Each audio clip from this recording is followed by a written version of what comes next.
Hello everyone and welcome! It is the most consistent Victoria 3 MP stream there. Like, I don't know if the most consistent is actually true, but we are the most consistent because we've been streaming nearly every Friday since launch with Agonia, Hello. Ruben, Hello. and Lena today. Hello. Okay.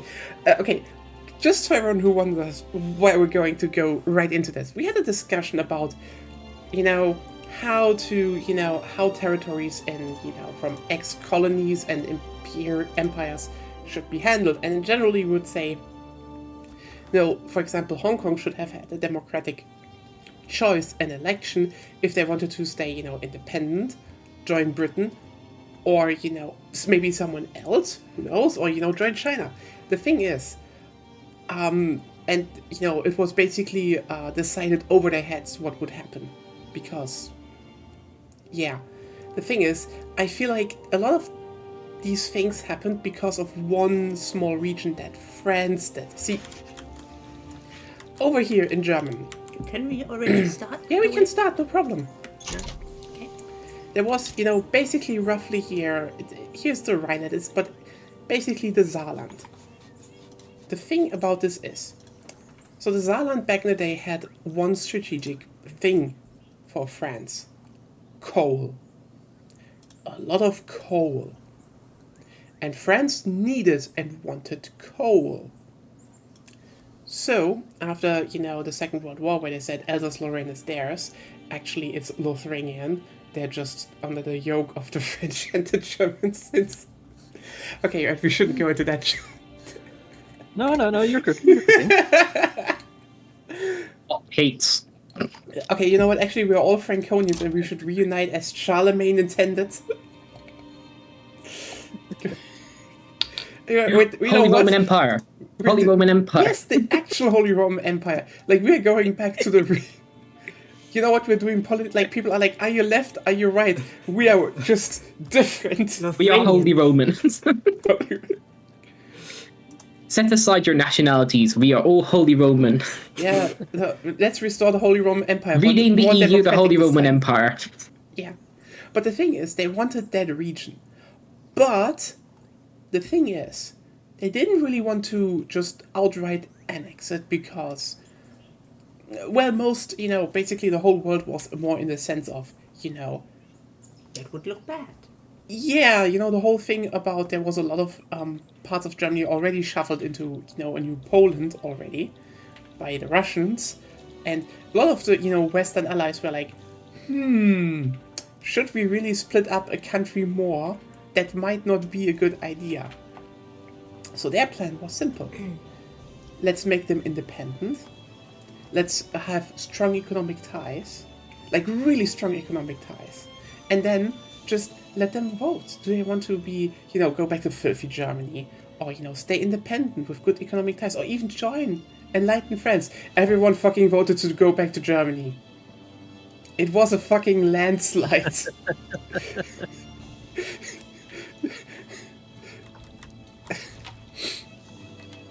This is so funny when some people say, oh, aren't people from the Saarland actually French? Listen, buddy. History said no.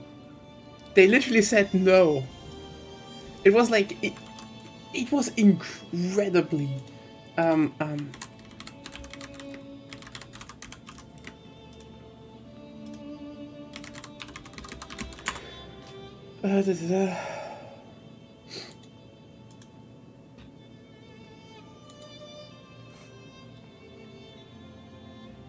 yeah.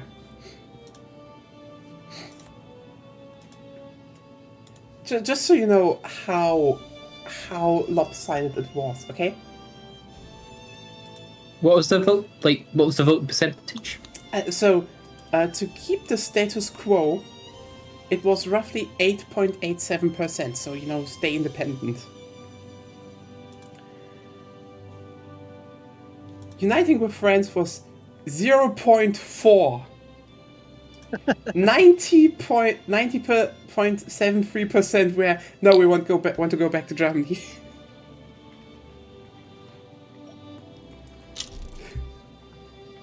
That's like a... Oh, let me look it up.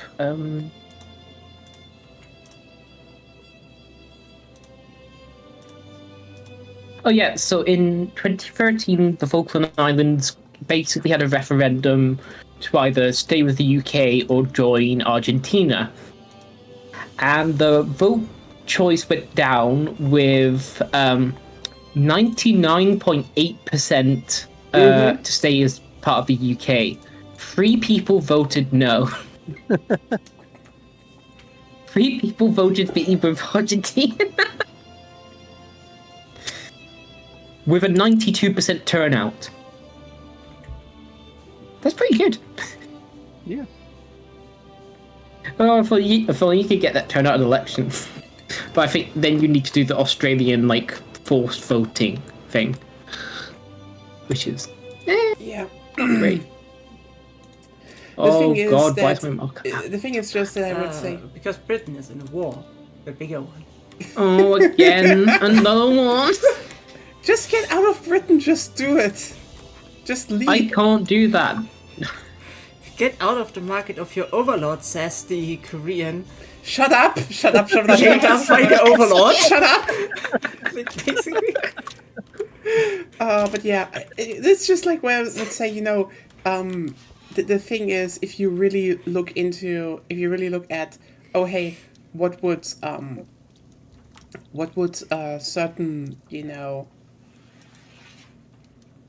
if you did stuff democratically, what would happen? And I think there's a lot of people that really do not like the consequences of what would happen later. That's like, What, with Alice Lorraine or Hong Kong? honestly, Alice Lorraine would be fucking funny because I tell you, it would be way closer than anyone would want it. It's similar to Brexit. Everyone was like, it would be stupid. And then Brexit happened. And then you got Boris Don't Johnson. remind us. And then you had Boris Oh Johnson. god. Oh god, did you hear about the I story want that to got invade leaked? Netherlands. Exactly. Oh boy, this would have been so funny. It's like, because here's the thing: if you did, reminder, the No, Dutch, he wouldn't be the Dutch allowed, but forces, still. Ugh. sorry, the Dutch forces are like in cooperation, work in cooperation with the German military. So if he actually invaded, and that would have started a war, basically the German military could have been like, finally, Operation Seelöwe. Oh god. Oh god, just the past how many Imagine- years of just donkeys? Oh, Imagine actually if that would have happened in some form. It would be so funny because like friends would join. It would be such a fun reversal of everything. It's less rearming. oh god, It's have you heard Liz Truss post being kicked out oh god, of Downing yeah. Street? Oh, Liz Truss. Oh my god, she makes Donald Trump sound sane. An underground transgender cult ruined my career. Liz, you did that to yourself. Oh god. Listen, Liz. If there was actually like an underground cabal, Rishi Sunak wouldn't be a thing. You just sucked. Okay? You just sucked. Yeah, but she's just digging a hole for herself. More. It's just like, why? She needs a day collar, What? as she can't think. This is so fucking funny. Like, oh god. Like, the thing is, she's just like the most bitter loser of all time. Well, hey, at least you guys got Schultz. Don't. Oh, fuck, no, don't remind me. Oh, I fucking hate the guy. Oh, And Schultz then is so Burkle, bad. who at least at the time didn't seem so bad, but in hindsight, No, everyone real, from Hamburg won. real Everyone. poor choices. Oh, Oh, okay, perhaps perhaps okay, it was bad at the time, but looks way worse in hindsight. Yeah. Yeah. Literally the one Nord part Stream of the, 2. literally the one part of the government that's kind of working are the Greens, and they are just they get in full force shit on by Russian propaganda, even though reality isn't lined up. Because, like, for example, people are like, oh, energy prices are spiraling out of control, and they have sunk. Our energy prices are higher than Germany. Yeah, so ours sunk. What do you all have to complain? Nothing, actually. Like, no, I mean, like, Oh quite yeah, though at literally, least we ours got rid of sank coal. Yay! something. But, like, yeah, that's the thing. You guys still have coal. Thanks to the CDU, by the way. Just pointing that out. I know, but still. Still, they're at least shutting them down also to a degree. It's just Yeah, I that think this it's will- meant to shut down just 2035, I isn't will it? say that will stop. That will just stop the moment, anyone else will win. Still, it's funny. Like, you could look at the actual statistics and, like, the energy prices are sinking. Boy howdy, I wonder how that happened. But still. Also, it's not really rearmament, Levinson. Like, that is probably the dumbest thing to hear when someone says, "Is Germany rearming its military?" Like, we already have, like, I think the third highest spending on military in the world or so. Like, we have a lot of spending on military. Some of Yeah, our but you've got planes to look fly. at purchase. Yes, but you've got to look at purchase power parity. Oh yeah, sure. It's but Like that's not the thing. It's not How the- much you get for your money in Germany versus, let's say, well, let's say Sudan. Though actually, that's maybe not a good idea. Because we probably- Compared to if I Romania, had- perhaps. It is less Like- that. It is more about generally the Bundeswehr has, like, a really high budget, but once more It's really the inefficient. The CDU mismanaged the thing to hell and back. Like, everyone in charge of them was for the last decade was CDU until now, and yeah, it basically the current how's it called, head of that, he's actually doing a really good, like, he's actually popular as a politician here, unironically. But it's one of those reasons where you're like, look, they needed more. They actually just got a big budget to finish up buying stuff that they didn't need to, and now they want to make it more like, okay, it's more unified again, that they don't need to buy shit twice or so, which happened, by the way. They needed a lot of capital expenditure, basically, just to replace old shit rather than just keep repairing old shit. Yeah, it's like most of the stuff that they, like, people are like, oh, that's such a big budget, and then someone made the math, and it's like mostly just they're just being able to follow the plans, like, replace boats, replace helicopters, replace Wait, stuff here. have you watched Perun? What? Have you watched Perun? YouTuber. No, Defense Economics. no. Oh, okay, you should. He's good. He did cover the Bundeswehr budget and stuff like that. It's like actually very. Let me just put it like this. I know this is one of those things where people are like, Germany's putting so much money into their military again, and then you look at the reality and it's actually really fucking boring. Just Yeah, same really with Japan. They're boring. doing the same. Yeah. What? True. Yeah, Japan's decreased its budget, well, basically doubled its defense budget from like 1% to 2% of GDP, I think, if I remember correctly.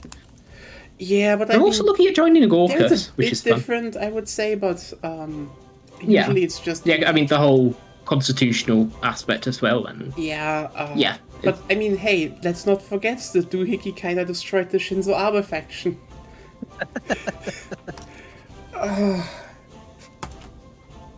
At least. Sorry, Actually, I think the new president of the the person who's meant to become the new present Japan. I think he's pro gay marriage as well. What? Or at least civil union. I can't remember exactly the thing. Yeah, there might be some improvement in gay rights in Japan, I think. Possibly. With Yeah, the EU. it's kind of wild how, Shinzo Abe died and, like, the whole conservative faction he was heading just imploded. It's so wild. One of the most successful assassinations ever. Literally, you could say, hey, Serbs, maybe you should have used the doohickey on Franz Ferdinand. I don't know.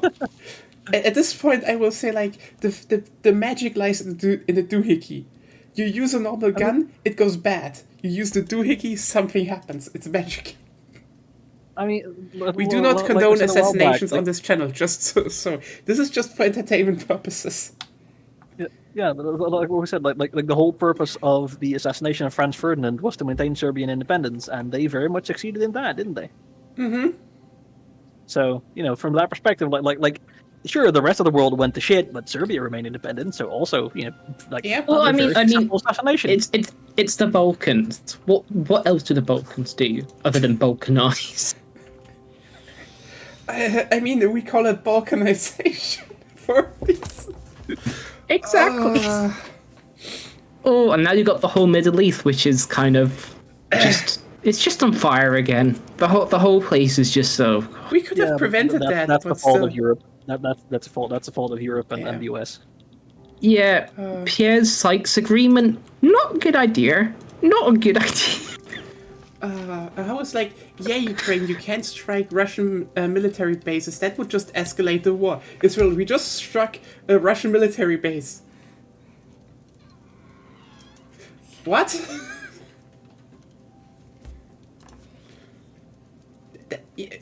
Switch it. It's definitely not gonna escalate anything, right? Yeah. I mean, the Russians have been backing Iran for a while now. It's So just. I think the funniest bit is that some people try to make this like a big ideological thing and like, listen, Russia would drop Iran the moment they had a better partner. This is just all opportunity shit. Yeah. Russia is. Did you see Putin's diplomatic trick to North Korea?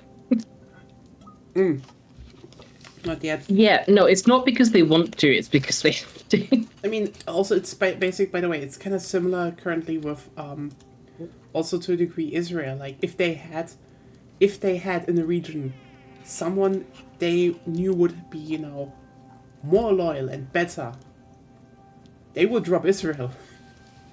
That's actually the thing. This is a You lot talk of about the US? stuff. To a degree, but there's also a lot of the whole like evangelical lobby, which is really powerful. Oh yeah, sure. It's more uncritically like, supports Israel because they think Israel is going to be the key to starting the rapture.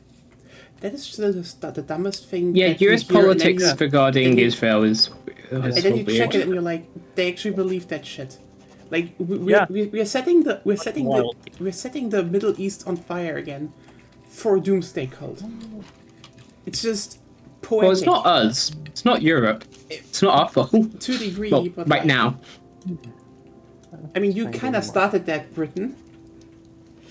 Yeah, 100 years ago. Now it's Yes, not a problem. Who laid the groundwork? I mean, Maybe if you guys didn't get all involved in World War One, then the Ottomans didn't collapse. oh, that was also Yeah, it's the your Ottomans' fault. It's just the Ottomans' fault. No, Yeah, no. they should have just collapsed. They should just... The Americans shouldn't have joined, and we could have helped the Ottomans, and then that wouldn't have happened. Who knows what would have happened? I just invited Karl Marx. Nice. Good news. Interesting. Oh god, we're already into the everyone who's new. This is just how political talk is on this channel. Are you going to make any sense of this? No, it's just bitching about history. His popularity is 75. Ooh, Nice. what's your favorite alternate history thing, like scenario? Oh,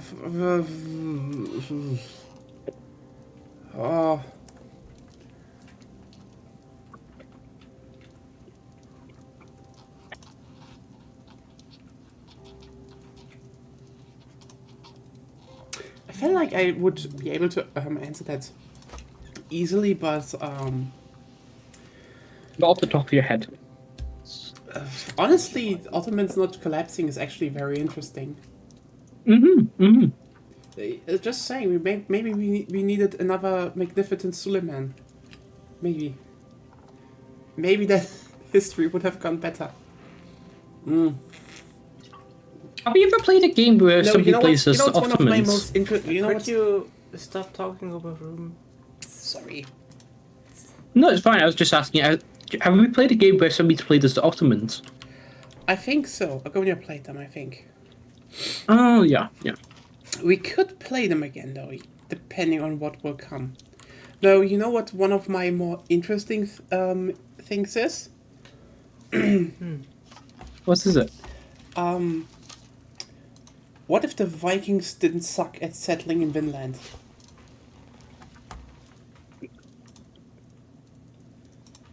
Because that would open up so much. First of all,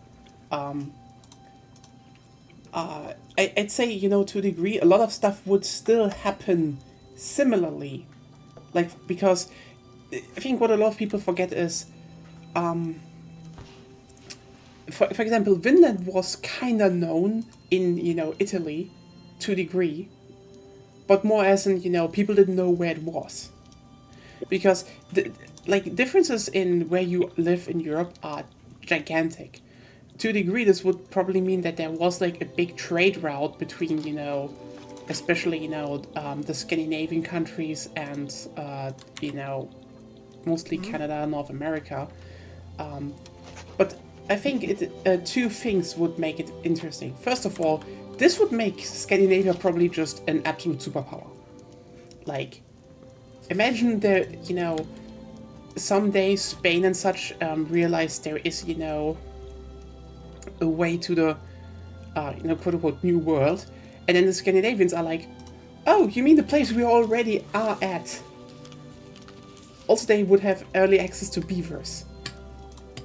So that's one thing. Also, it would be a lot more interesting technologically because the Native Americans and the Scandinavians, Vikings, they'd be much more on a similar technological level, It basically. would definitely be an interesting place to see because, like, I would say probably we would definitely see like a Scandinavian, you know, Native American alliance in the north because also another thing, Scandinavia would probably not Christianize as much. Also, horses. Yeah, like you know, that's the other thing though. Like, if there were more trade relations, if they brought over like animals from Europe, then horses. Not just horses, but also like farm animals. And Yeah. like if they would diffuse throughout North America, that means diseases would also diffuse. Yes, that's what I wanted and to get when at. when the other Europeans come, like there's the death toll estimates are massive. Like we will never know exactly how much. But like if like there were entire parts of the US where the first European explorers came and they just found a post-apocalyptic society basically because 90% of the people had died. If that wasn't the case, then they would have had a much harder time getting a foothold. Yeah, I mean, I'd say probably some stuff would still spread and make problems, but the populations would rebound earlier. So, like, for example, while we would probably see, like, a very mix of, you know, honestly, we would probably see a weird religion of, you know, the more animalistic and, you know, Nordic religions in Vinland. Vinland itself would probably become... Syncretism. What?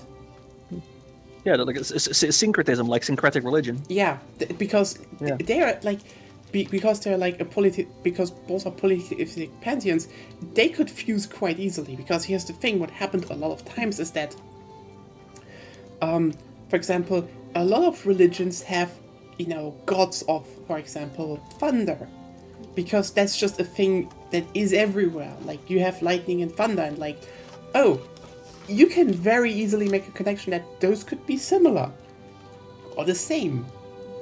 Or, you know, pantheons live side by side. That also was a big thing in actually the Middle East in early days.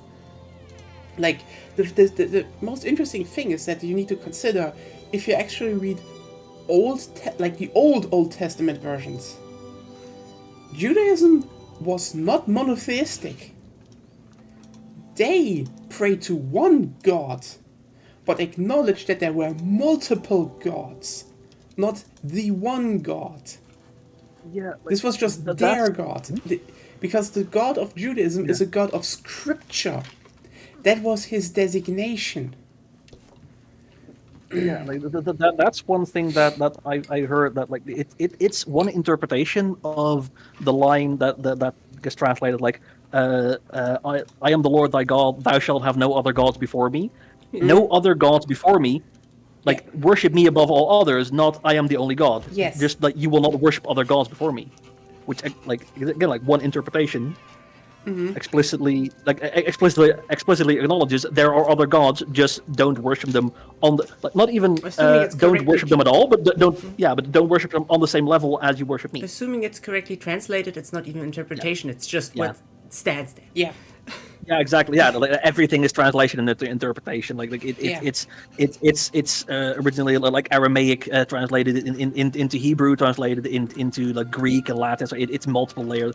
Everything is interpretation. Like nothing is. Yeah. But yeah, if it's at all accurate, like it's all clearly like a polytheistic. Yeah, it would be so interesting because, again, we would probably see that again, Nordic religion would just be more alive today because, again, the syncretic evolution, they would fuse a lot of their myths. And also, the whole, like, to the big seas, the big lake, the Great Lakes, and the river deltas, like the Mississippi and such, there would be a big, native Scandinavian, just, I wouldn't say empire, but it would definitely be a federation of sorts. Because Society. yeah, and they would definitely, like, the thing is, I don't know if this would probably end with, it wouldn't surprise me if, Sweden got Catholicized and Norway wouldn't, and, then there would be a schisma, and there would be war, But I would say, ironically, Scandinavia would probably be de-Christianized because they would have such a big holdover of, basically paganism in Vinland. Also, we would call it Vinland, which is just a better name. Sorry. Yeah. Vinland slaps. America, fuck that. Should they?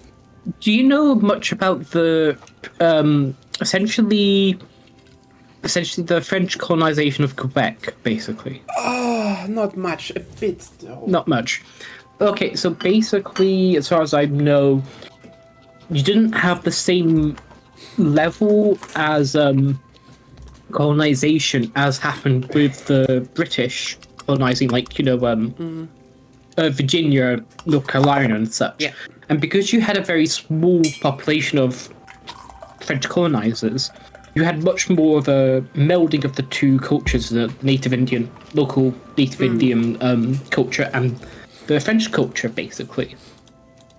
So that you'd probably have something a lot more similar to that in terms of a Vinland scenario versus people just like the whole thing becoming demand independence again. Who? I can try to demand independence again. Why not? Also, Britain's going to war with France. Yes, Fun. I'm helping them. I'm gonna. And you liberate me as part of the war. Wait, are you siding with the British or the French? With the British. Oh. I can But yeah. easy get French war reps, so yeah. But yeah, it would be like, that is definitely one of my one of the most interesting things to think about. Like, what if the Vikings didn't fuck up Vinland? Because it would this would probably be one of the most drastic changes in general. Just like, because we would have like an actual superpower with access to like a lot more. Like, the thing is, Native Americans would have been also armed with firearms way before any colonizer would arrive. Because the technology would just spread there, and they would have, actually industry to support it. Maybe, but at the very least, I would have been able to buy them from Europe. like from through. I don't know if industry would necessarily like that's. It's definitely possible. But at the very least, like they would have been able to buy them through like the northern trade routes. Yeah, definitely. It would be big. Also, yeah. Again, the whole there wouldn't be diseases would just arrive earlier. It would be much less devastating. It's just one of the, also just other things like say what religions, but also, can you imagine the language that would happen? That would be an interesting language to emerge if you think about it. Yeah. We would all be speaking Swedish instead of English. To a big degree, yeah. Which would be nice because Swedish is very pleasant to listen to. Yeah, but yeah, it's not too bad to learn. It's not bad. Yeah, I like Swedish. But I think probably more Norway. More Norway and Icelandic. Yeah, I know, but like I just Well, want it'd be probably closer to Icelandic, because Icelandic's closer to Old Norse. Yeah, so more Icelandic. Yeah. Icelandic with, Native Americans. That would be very interesting. Yeah. I mean, hey, then you still need to answer the question: what if the Holy Roman Empire and France would reunite in the same timeline? That would make everything very fucked up. Britain would just be non-existent as a power. Yeah, every Crusader Kings player's worst nightmare. Oh, well.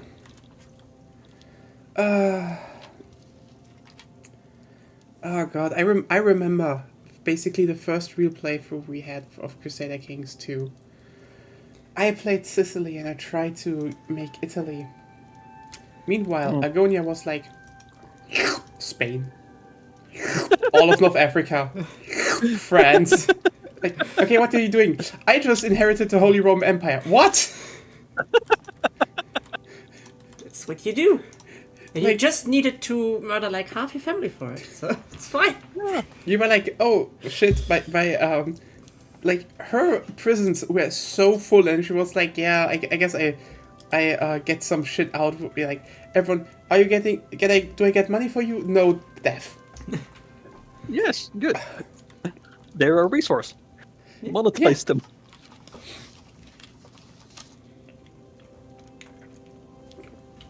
That is how you do it. So Yes. yeah, At and least I did it.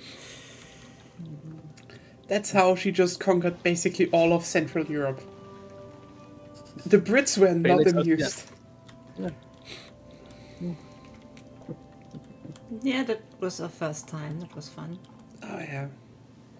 Then we played a lot of Crusader Kings 2. That was a good time.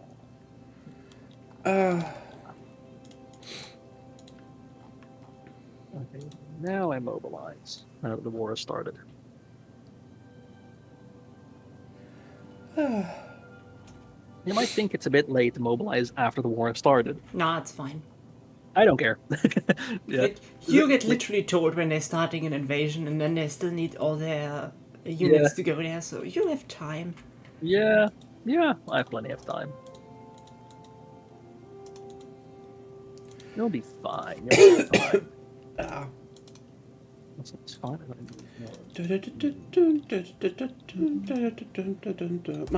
My voice is broken and everything sucks. La la la la la la la.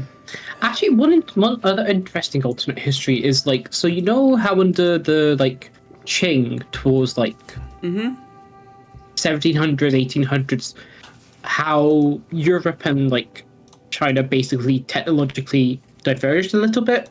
Now we've basically caught up, but how there was like a bit of a stagnation because like going back historically, anything invented it was basically done first in China. Mostly. So Mostly, sort of. except when it Yeah, was mostly. Saudi Arabia. And some by Oh, yeah, the yeah. Indians. What? Yes, as well, of course. Yeah. Yeah. Like you had the whole, what was it, Islamic Golden Age, if I remember correctly? The Islamic Golden Age. Europe was just the armpit of the world for until like Yeah. the Yeah. 18th century or so. So one interesting alternate history is just like, what if that didn't happen? What if China just remained at top, basically? So if the Qing didn't fuck it up. I mean, Which- yeah, they didn't I mean, need the to. Qing, that's what the Qing did. Yeah, that's I the mean, thing. I think the Qing are surprisingly stable, historically speaking, in this game. Yeah.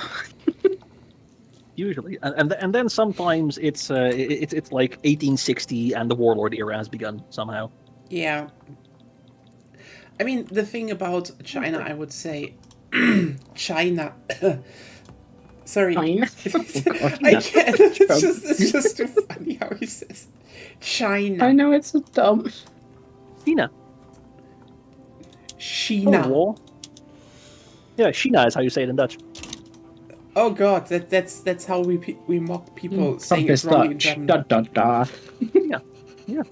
It's China in Germany, and people say China, and like no, it's wrong. War. But the thing is, what's a big thing I would say that happened is that I'd say China had one major thing. They basically were ahead of everyone very early, but then stagnated a fuck ton. Like, the thing is, this isn't like to say, oh, China was so ahead. It was more like they did a bunch of, stuff early, but then they stagnated for a few thousand years. Like, the thing is, yes, to a degree, they had a system of printing. But the thing is, that was just the thing is that they never had any urge to work on that and even reversed on that, just because the idea was, if we kept doing that, well, that would make it too efficient. That would cost aristocratic jobs. Well, Also, like one of the big reasons is like block printing in China. Like Chinese printing was whole pages at once because the Chinese script is so much more complicated. Like was one of the advantages of the alphabet. You just needed blocks for like the alphabet and major characters. But if you try to do that in China, you need like hundreds and hundreds of blocks for characters. That's why the movable type is not just the printing press. It's specifically movable type that was such a big advantage in Europe.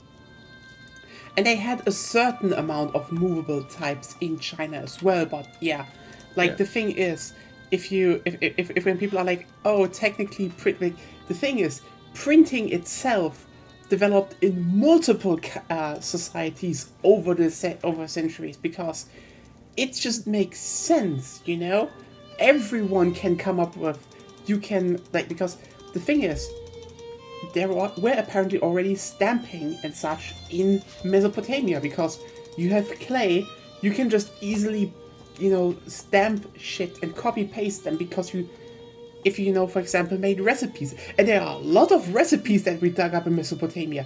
They had a lot of bureaucracy on fucking clay tablets. That's just that's a thing. But again, that is just something. And the about the upper views. Yeah. It's just the thing is that you could say probably the first real quote unquote orderly use of it was in China.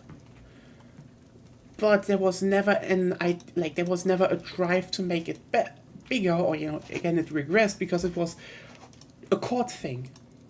It was a court novelty to maybe fasten the fact that they just wanted to go through bureaucracy. Meanwhile, Gutenberg actually was like, no. How do we make how do we actually get text out to the masses? And specifically the Bible. Oh The Reformation. There was a whole thing. That was not him, but directly. But that happened a lot. The Lithuanian Bible. The thing is just the difference between early printing and what Gutenberg is like, let's just be very clear that there were light years between both, and how much more efficient and more streamlined the Gutenberg process was. Also, it cost a lot of dogs. Can you guess why? I can tell you. Dogs? They had to kill dogs to make books. Yes, I can. Skin? Was it for the parchment? Yes, the skin. Because here's the thing. You don't want to kill your cows en masse. They No. produce things continuously. You're thinking wrong. You're thinking wrong. Nee. Even if you would use cows, you generally want them alive for longer. Yeah, that's not the point. It's a point. No. That's not the thing why they needed dogs. They needed dogs specifically because, to make the process actually really efficient and especially, this is the important part, clean, consistent. They needed dog leather because dog skin has one ability that cow leather and such don't have. It doesn't have pores, and so it's actually flat. Yeah. And they made those to get ink onto the printing press. You couldn't do that with cow leather stamps. You needed dog leather stamps. Yeah, because they didn't have paper. They had paper. This is Ruben. Was it? Oh no, sorry, I was thinking. No, it was. No, a it was stamp. expensive, a wasn't stamp. There was a big buffer stamp that you put in the ink and then put on the printing mechanism, like the thing you want to print, and that then goes onto the paper. They needed to be that out of dog leather because again, it was non-porous. There wasn't, the ink didn't seep in, so it was like actually, very consistent spread of ink. Once again, you don't think what you need to make that work, right? Is this from Ascendance of a Bookmaker? No, this is actually not in a Love it sense as of a well. bookmaker. I know that because I went book to doesn't exist. first a sentence of a bookworm. First of all, second Sorry, of all, Ascendance of a Bookworm. for the fact that she did that. Listen to me. I went to the Gutenberg Museum. That fucking author didn't. He fucked up. He tried to be realistic in fantasy, and he fucked up. She didn't mention dog leather. How ahistorical. I mean, it wouldn't make a really good story. Oh yay, let's go kill some dogs. Sorry, that's she would do that. She'd be like, sorry, Yes, she'd she be- doesn't do put it it for a herself, fun story. But yes, She would. do She it. would definitely be like, "That's the price of. That's the price for books." And then she would just order that. That would happen. She would do that. You want to make a dog killing manga? Yes. Because that's what. Just for the novelty, though. We need to kill Oh, the God. dogs. John Wick. Ah. We can also make a fantasy world where there are fantasy cats that make even better leather, and then we call fantasy cats. It's fine. We can kill every animal, including... Noise quaking, noise quaking in a We boot. can even go to the horror genre and say maniacal bookmaker breeds humans for leather. I don't care. The French did it. Overlord. We sweat. What did the Overlord did it. That's the question, right? What do you mean? No, I'm talking about their constitution, the one book. Oh yeah, right. They used human leather for that. Yeah. Remember that thing? The French were like, let's do this, do that. So it's actually founded on human remains. Like, France, that wasn't necessary. It's like... France moment. It is a certified France moment. But yeah, no, it is so. It's just that's with the printing press. The printing press was like a gigantic difference, like similar to people like, oh, black powder. Yeah, black powder was a thing that was actually known in a lot of ways. Developing actually rifling and rifle technology. That First off, practical, rifling still took some centuries to become practical after gunpowder weapons. but actual gun making was like, Yeah. don't forget the basic the first ones in China were just mounted small cannons, similar what they did here, and then they were like, actually, let's make this one way more usable, and it's just, yeah, I wouldn't say, again, Europe was just, you could say, yeah, Europe was kind of a backwater country because, we had so much war going on most of the time. So a lot of stuff that, a lot of culture was actually imported from Arabia. Just like, one of the biggest cultural impact of the Crusades was the fact that knights wanted bathing houses and cleanliness. Those were some and of the spices. biggest things. And spices. Yeah,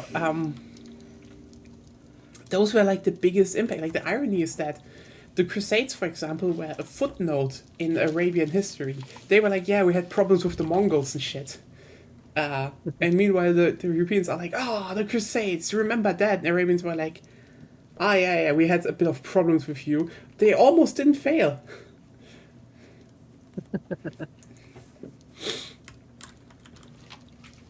Not to mention that the Crusades basically also just happened so that, people would stop fighting in Europe. Yeah. Yeah, I mean, Yeah. when you're the Export the violence elsewhere. when you're the upper class and have already lots of minority hate in your country, it's a good idea to send the armed people somewhere else. Yeah. And, then afterwards, Europe just kind of had the whole plague thing going on. And then, they were like, maybe we should start not doing that much shit, and had a lot of, let's actually think about doing stuff, living for the day, and then just do a lot of violence because they never stopped fighting. That was probably the biggest problem you'd ever see, because I think that is probably the big thing to keep in mind. A lot of technology in Europe and Asia kind of developed on a similar speed to a certain degree. Like, for example, the great the first Chinese empires and the Roman Empire were pretty similar technological wise. Yeah. Pretty. The big difference is just that China then had a few hundred years of war. Meaning, for example, they just developed a lot of techniques that were, to a degree, overkill. For example, how they built fortresses and shit. And then they became really stable, and they were more concerned with, their internal politics and keeping everything running. Meanwhile, Europe was just a constant, let's smash everyone's head in. So everyone was like, oh fuck, how can we smash everyone's head in? Which, kind of resulted in the one time people actually defeated the Mongols with actual heavy cavalry and heavy infantry. Because the Mongols literally ran up to the European fortresses and were like, no. Why the fuck do we want to fight those? Like, the thing is... Let's go in reverse. keep in mind, full plate armor is overkill. It is completely unnecessary overkill for warfare. Europe did it anyway. We are like the only region in the world that ever went past, like, heavy armor in other parts of the world is more like, Chainmail,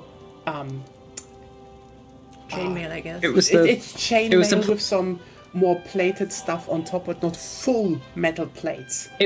It was that composite armor where it's like leather attached with like small plates of metal. Yeah, it's like What's it called again?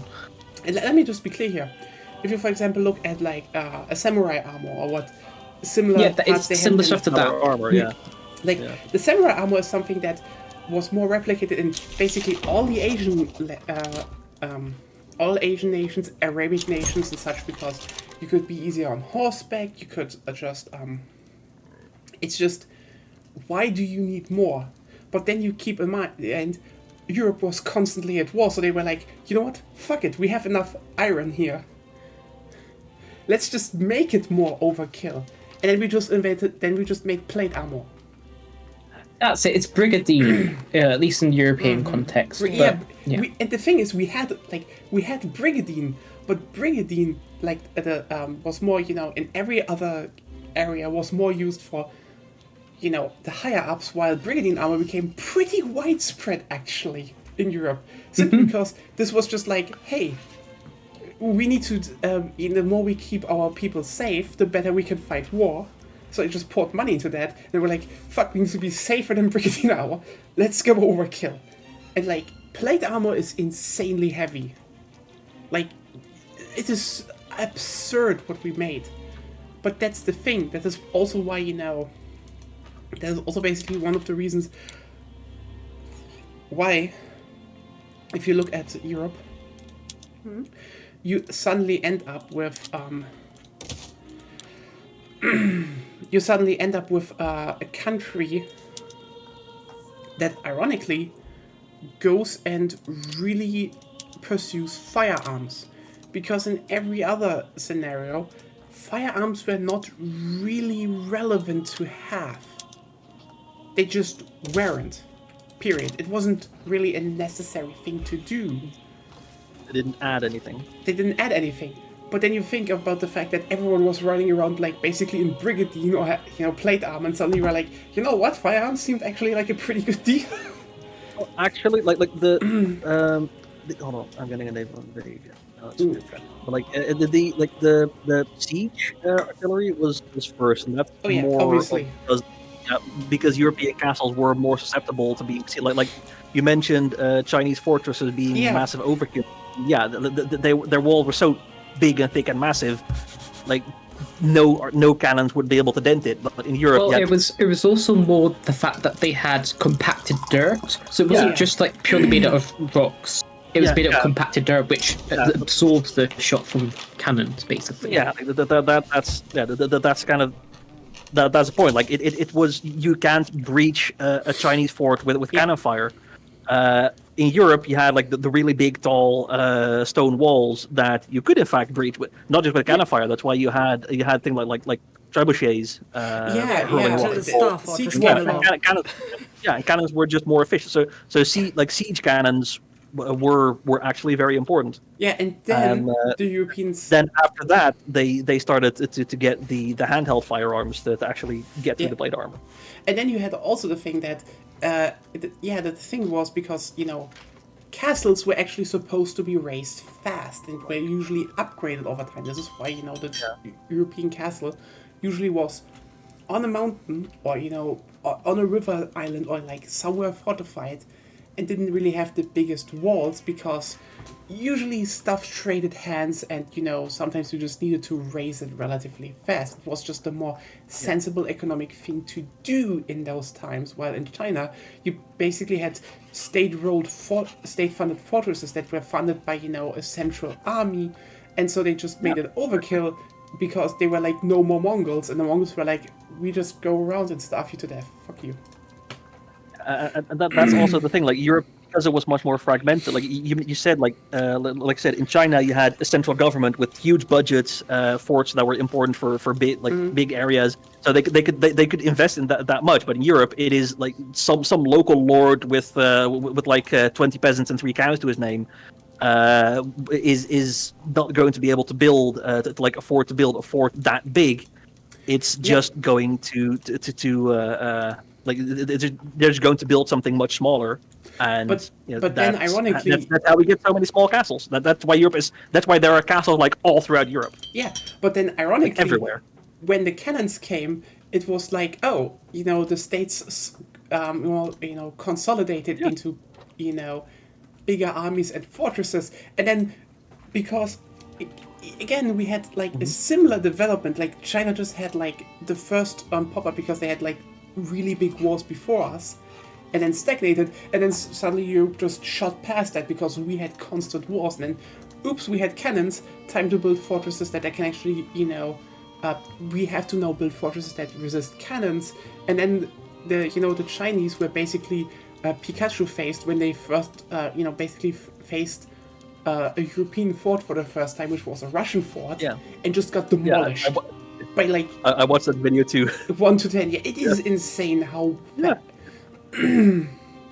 Because Yeah, just for a basic idea, Chinese fortresses were basically just starvation, matches, because they were big, really big compacted dirt walls, but they were more, in a cubic shape, while European fortresses, if you just saw one of them, they were star-shaped. Yeah. Which amplifies how much you can actually do, and holy shit, did they get wrecked. By Russians, no less. It's really interesting that, like, apparently the algorithm has blessed that video really well, because I watched that video too. Okay.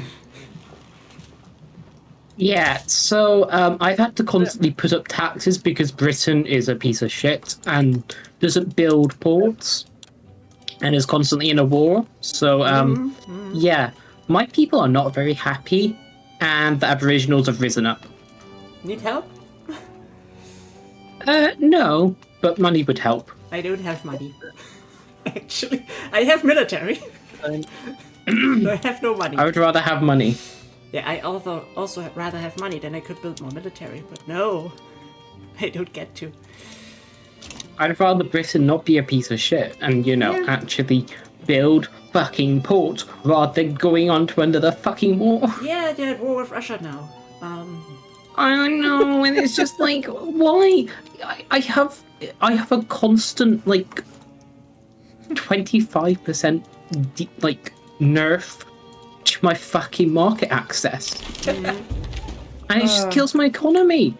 Just kills it. And I can't do anything about it. You can try building as if you didn't have market access. That can work. I am, but even then, it's still just making. I can't build because I don't have the economy to build. I hate this fucking game. You wanted to play Australia. I would have thought you played the British Raj or something. Yeah, but I didn't think it'd be this bad. Well, now you know. Now I know.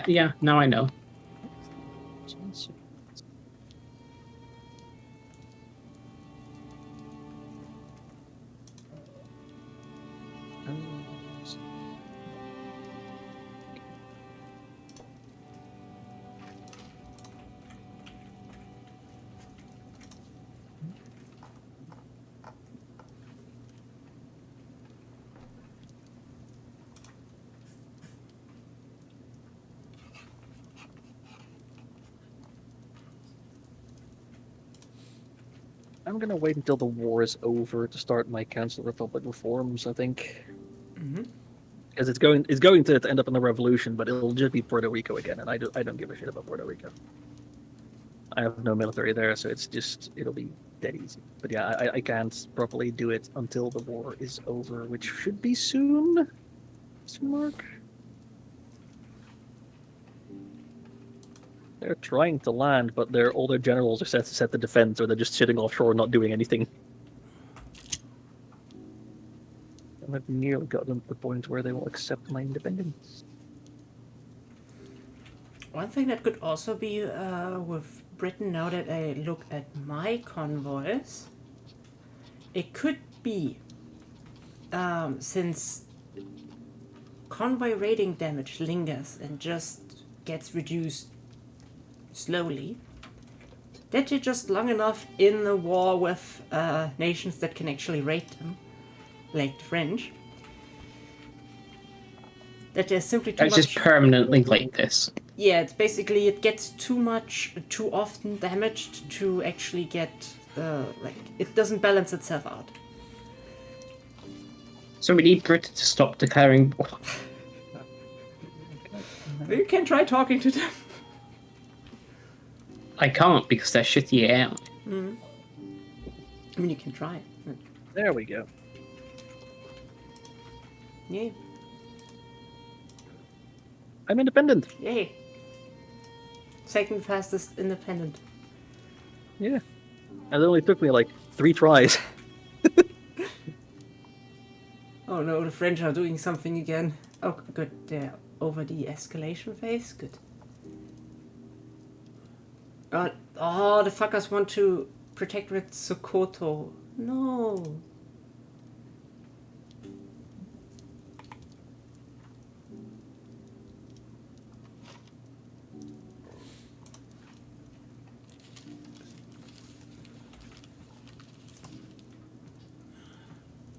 Now, we become a council republic. Oh god, the uprising's gonna kill all the fucking infrastructure. Oh fuck me. It takes so long to build infrastructure, and what's the bet they've gone and destroyed everything? Yes. Railways? Not yet, but power plants. Oh, god damn it, we've done that. Yeah, they have no power plants. They have one railway. Yeah. Spanish League has disbanded. That's always the problem, especially if you're like small and if your population hates you and stuff. Yeah. I wouldn't have such high taxes. I know.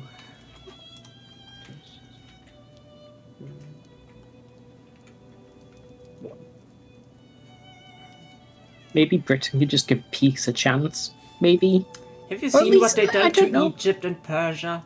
Do you think that looks like a country that gives peace a chance? Isn't that a song?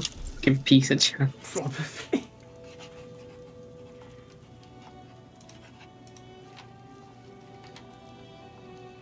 Oh yeah, it was by John Lennon. Ah.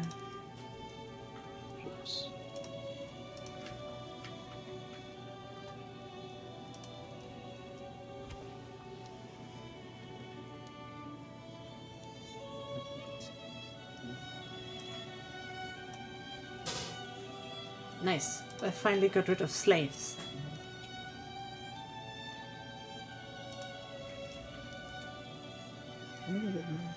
Okay, now the landowners are really angry. Who would have guessed?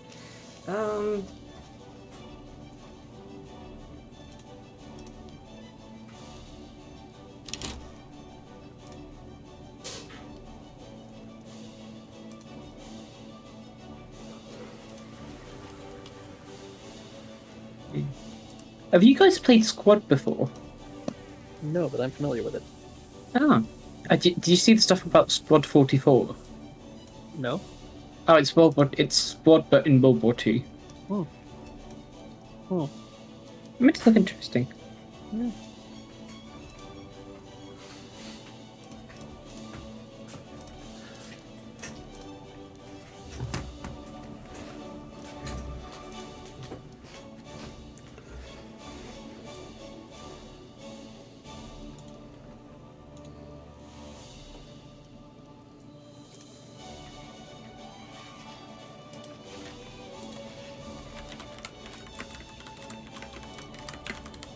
Oh, there's radical East Africa.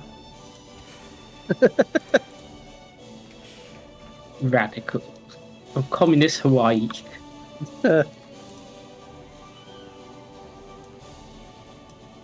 Oh, majority of Hawaii is now communist. You love to see it. That's an interesting flag. Hello. Okay, communist Hawaii, you say? Yeah. You should look at the flag. That's definitely an interesting flag. Is there? As I said. Is their motto "Communist Hameha"? Call me Hameha. Yeah, Kamehameha. Comrade Hameha. Oh god, that's even better. That's even better. Isn't that American Go Home from Vietnam? Or Vietnamese? Sorry. I can't remember.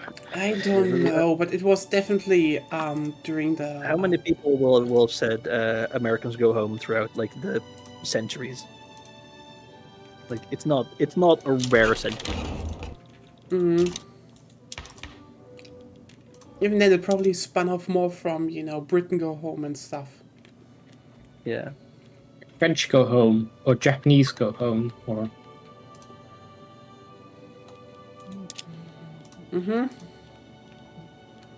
Even specifically more to Vietnam. I think that was more in the that was actually more in the, how's it called, anti-war movement than anything else.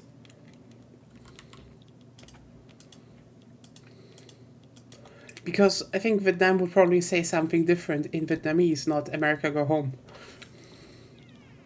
No, but what I was saying was that I don't know. Well, I think there was like the whole Yankee go home as like a protest thing that was being like specifically by like Vietnamese against the Americans, Could be. because obviously that they would, yeah.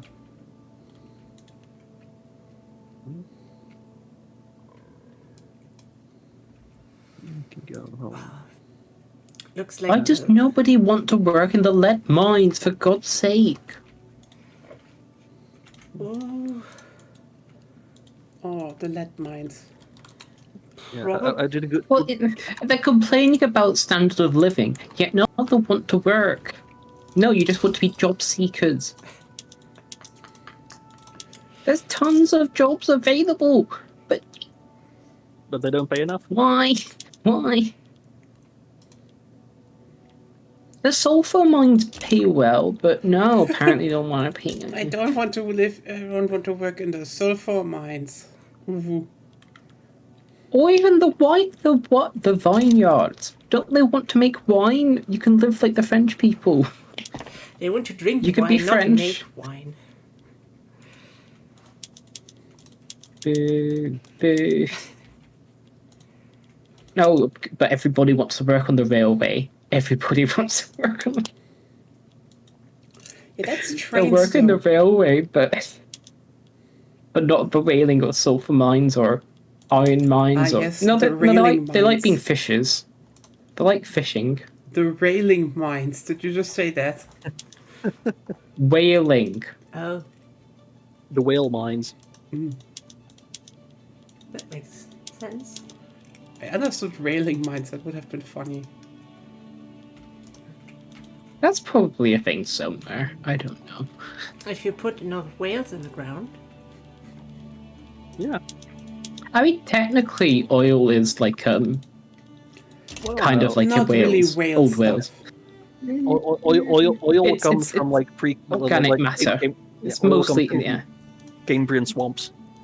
Predated yeah. dinosaurs. yeah, because I mean, but certain- a little bit can come from whales. I No, think decomposing. certain kinds of No, bacteria. but- Milk is coal, not oil. Yeah, because oil can only form when certain kinds of bacteria aren't present, and they are present now. Oh, okay. Yeah. Whales aren't around long enough for that. And ironically, we do not have a lot of whale carcasses because worms eat them. There's just no whale fossil because they get eaten.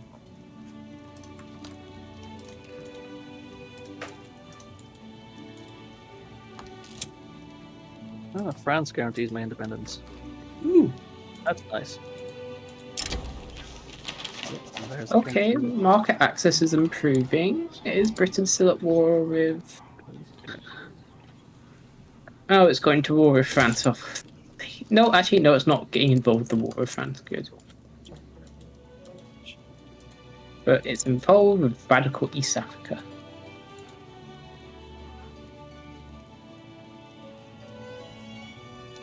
Just healing. My market access is... No, it's decreased. Oh, God.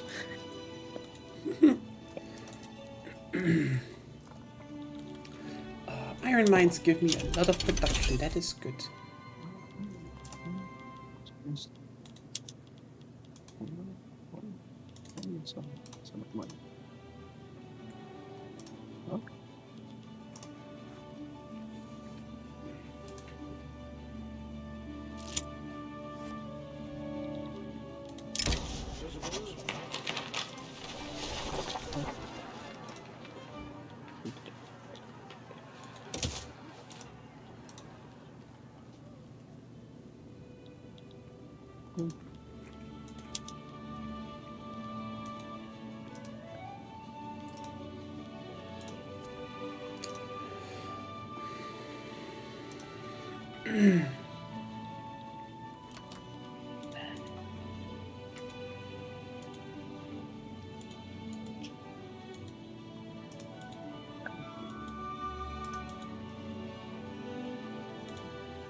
I'm so hoping I can get the landowners out sooner with the newer stuff. As well. They become such an annoyance over the patches. Oh yeah. Oh yeah.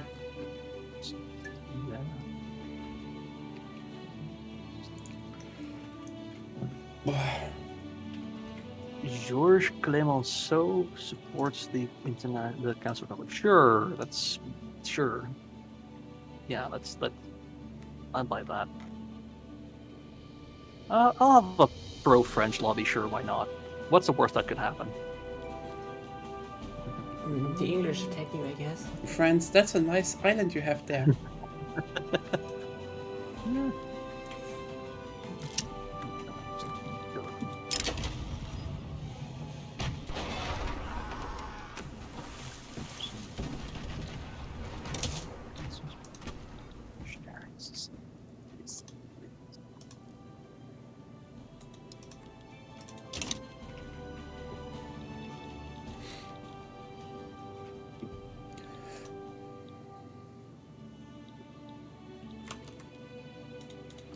Okay.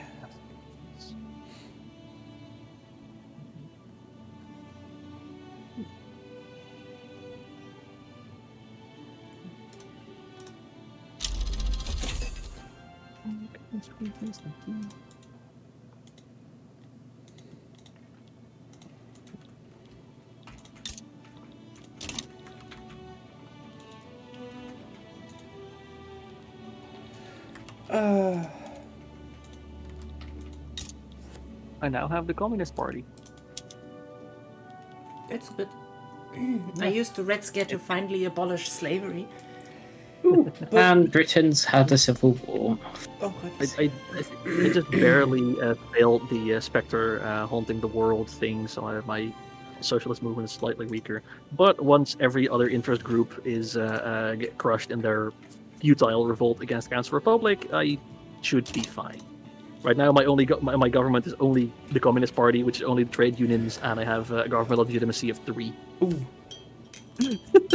It'll be fine.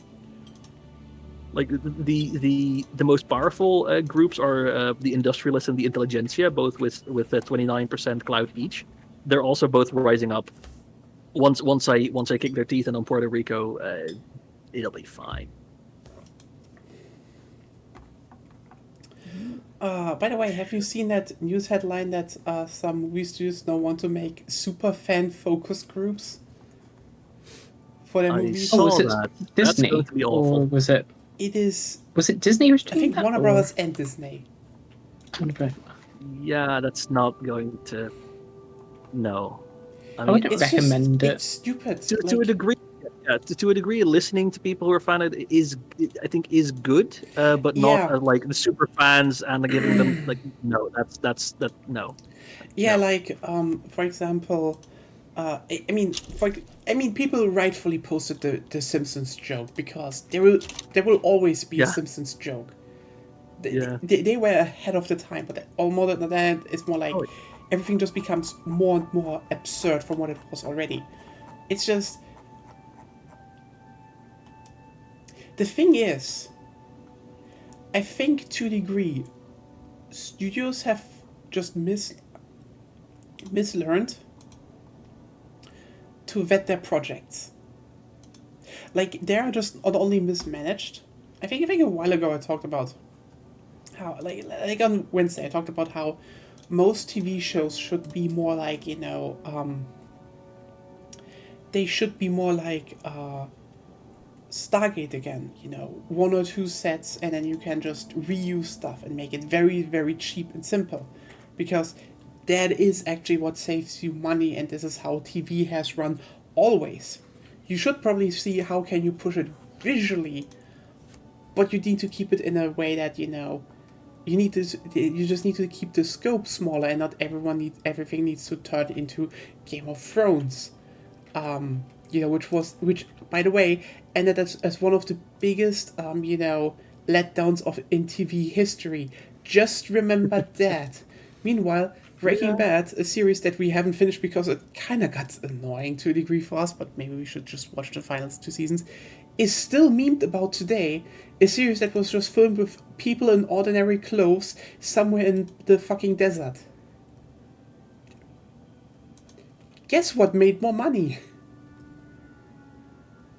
But the thing Did you is... watch Breaking Bad? Sorry, I was interrupting, but did you watch Breaking Bad? We watched like 3 seasons, and... Sorry, not Breaking Bad, Better Call Saul, that's what I was thinking. we watched like, I think the first season. Oh, okay. And it's, I don't know, it just, at some point we were just like, Not your these thing. people just, the people just started acting very stupid to get the plot going, and it was just like, you could have done this more organically, because the people before that don't act stupid, then they just sometimes just do stupid things so the plot advances, and you're like, come on. That is probably the biggest problem of those series, that they are like, I think the big problem is they want to get to a point, and then just realize, fuck, we can't do that in the season because we keep everything slow paced and grounded. So they just need to make up an excuse how to get to the quote unquote story point. That is like the big problem of Breaking Bad and Better Call Saul. Even if the in between is like really good in a lot of parts, like you really like those characters, and then they're just like, shit, we need to get it to a finale now. Let's let them act stupid. I mean, to a degree, it's the point that they act stupid, but I just don't like it. I think they act stupid just kind of very fast, very unreasonably to a degree. And like, I think the biggest problem is, especially with Breaking Bad, that in the first seasons, the finales escalated a lot more organically because, that one drug dealer was already set up as being kind of psychotic. So when he just barges in and, kidnaps the people, and they just defend themselves in a hurry, that is understandable because you already established that the character will act unreasonably in a very emotional way, and then you have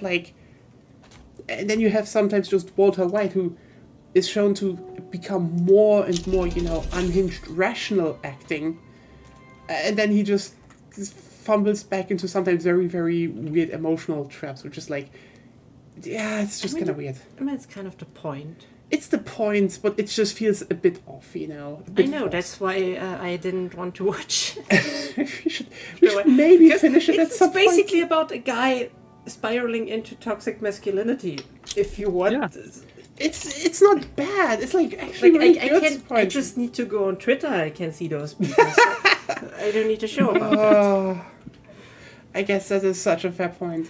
Yeah, it's not like it's just this. Yeah, but in general, I would say this is like a perfect example. But also, I think one of the best examples of do not listen to your audience, and people try to kill that person for that thing that they, I shouldn't listen to what the fans say. We should just do our thing in response to the internet will feed you bullshit that isn't good because everyone has their own emotional interpretation of things. You need to do your own things, and it was Fallout. Fallout is amazing. I actually really fucking love Fallout because it's just a really good show, and actually very, very much Fallout 1 and 2, with the aesthetic and some goofiness of the later part. It is really good. And you clearly see it was made by someone who loves Fallout. And it also very much shows that, no, internet, as much as you try to do it, Todd Howard doesn't hate Fallout. He doesn't hate it. Hey, guess who my new president is? Who?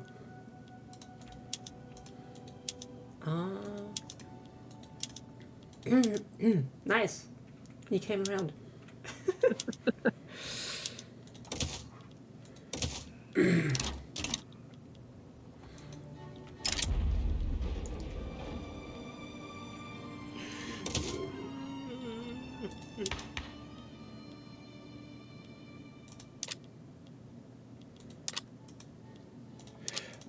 But yeah, I think the big part is just that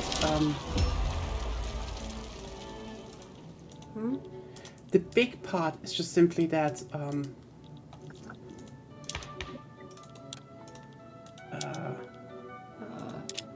Wait, there we go. It's just the fact You sound that... like a hard drive. No, sorry. There's just a lot of stuff happened at once. The big part is just Fallout worked because you had someone who is actually a fan make his own spin on the show, on the series. And that worked because, they took risks. They did things that pissed people off, except, when everyone just came around and was like, huh, maybe that wasn't actually that bad. Because, as it turns out, a lot of people are,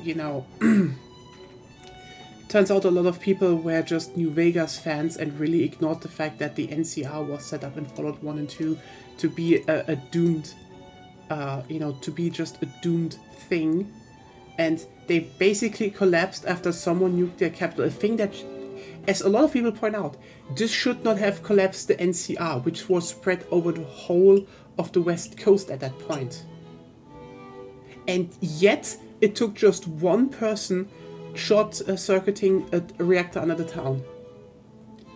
That was everything it needed. And people just don't get that, That the NCR was just doomed. But that's the thing, I guess. After Fallout New Vegas, a lot of people just clung to it because brand and not this was how it was supposed to be, actually.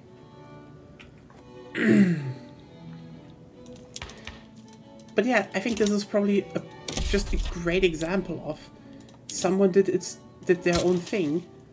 Whoops, it turned out to be really, really good.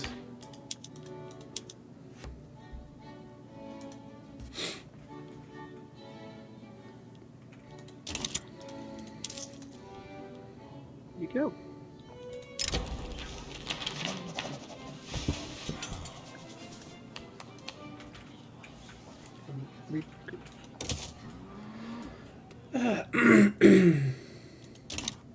But yeah, that is just like one of the things where I'm like, you will just not end up with a good reason there, because again, I'd say 10 years ago or so, a lot of a lot of people in the media business stopped being able to actually, it wasn't perfect, But studios took a lot of risks back in the day because of various economic factors, but also because a lot of the risks paid off. Look at, for example, weird movies, okay? A bunch of them just didn't do well at the box office because that was just a thing, Not everyone will watch every movie. But then people bought the DVDs, people bought the VHSs, which then, so a lot of studios were like, actually, you know what, we should bet on a lot of, weird movies, because when they do well on DVD or, VHS, people might watch the sequel in cinema, And guess what? They did. And nowadays, everything is streaming. And they just literally just lost their mind over it, because they were like, everything needs to, have to succeed at cinema or streaming. And sorry, the reality is streaming is not a viable thing. It isn't. You killed the physical market, and are now Pikachu facing off, where did all the revenue from the physical market go?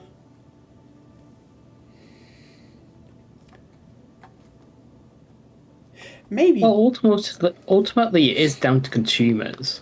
Not Because really. consumers want streaming. It's not really that. Let me put it like this.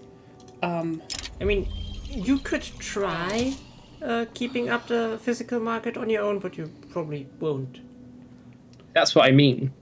Yeah, I think the companies themselves wanted to go away from them, because that means they don't need to share with rental stores and shit. So it doesn't really matter what the consumer do there. Yeah, the thing is, the moment, let's just be real here. They should have never supported Netflix. As much as I hate to say it, but But even if Netflix didn't start, Disney was always going to move to it. Yes. Probably. Sooner or later they would. Sooner or later, but also they did it mainly because everyone... let's just be real here. Everyone made their own streaming services because they saw Netflix make money. We have the big production. Let's just make our own streaming and do the Netflix money. Only to not realize that this is, again, not really that viable. Because suddenly, it's more like, oh, not everyone will pay for everything. Everyone paid for Netflix because Netflix was the streaming platform where everything was on. Meanwhile, you have, how's it called? Now you have basically everything's, like, I literally Google, where is a movie on? And even then, sometimes it's just not in the flat rate, and then I just ignore it. You know what happened over the last years? I actually went back to buying shit more physical again, because I just don't want to deal with fucking streaming services. Or going, Yahar. Yeah. Yeah, that's what...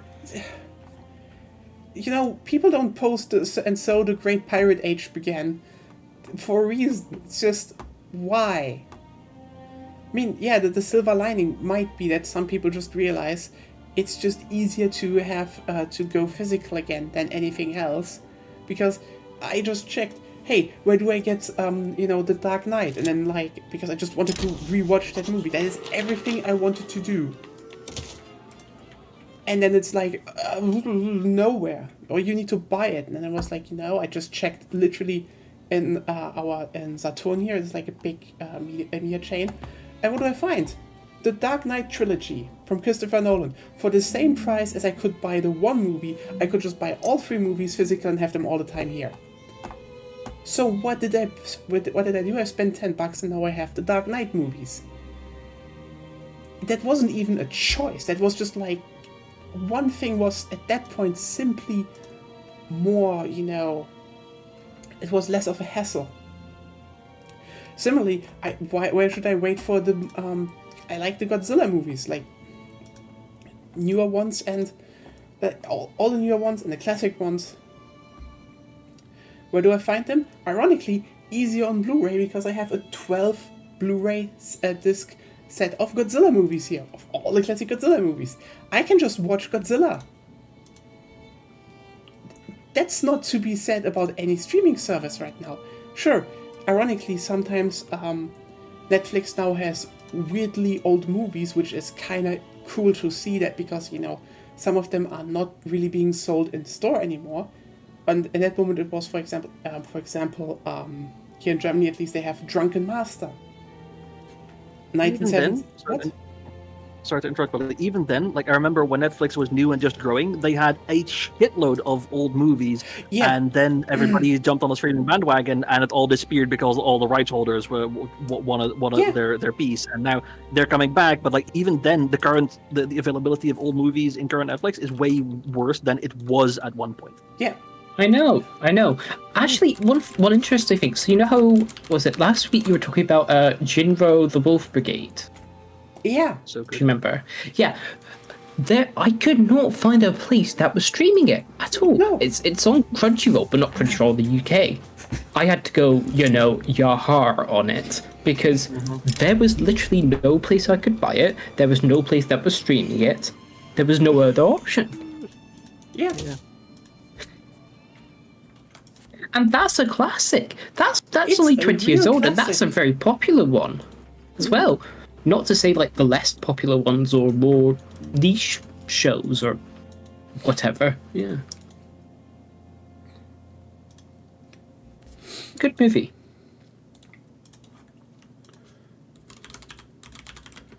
Sad ending though. Yeah, and the funniest bit is if I then check, for example, okay, that's actually ironically too expensive. Oops. If it's new, it's actually sometimes cheaper. So I was like, hey, where could I watch Stargate? And then it's like, oh, it's on Prime, but you need to buy every season for $27, or you pay extra streaming for MGM Plus Prime Video channel, and you're like, the fuck? Why do you split something like that up? You own it, Amazon. They're just gonna do mergers and acquisitions until they get, what's it where essentially where they bundle themselves together. That's it, bundles. Yeah. They're just going to do that, and then, well, once they've all bundled themselves together into their like small number of categories or The one thing groupings, and then they're just going to increase prices again. Did you see that they're starting to? I think there was a YouTube test where they just got rid of the skip ad button. Oh, Yeah. Yeah, there's no escape. know. They're going to get rid of you can't even skip it ads. I mean, my ad blocker still works, thankfully. But yeah. Yeah. For now. British bourgeois revolt just won, apparently. Yeah. Britain, they are still the constitutional empire, and the most powerful interest group is a trade union. They are rapidly shrinking, but they were at more than 90% clout at first. So, good job. They're still on wealth voting. So I don't know what they just did, but Britain is being weird, weirder than usual. This one. Anyway, continue.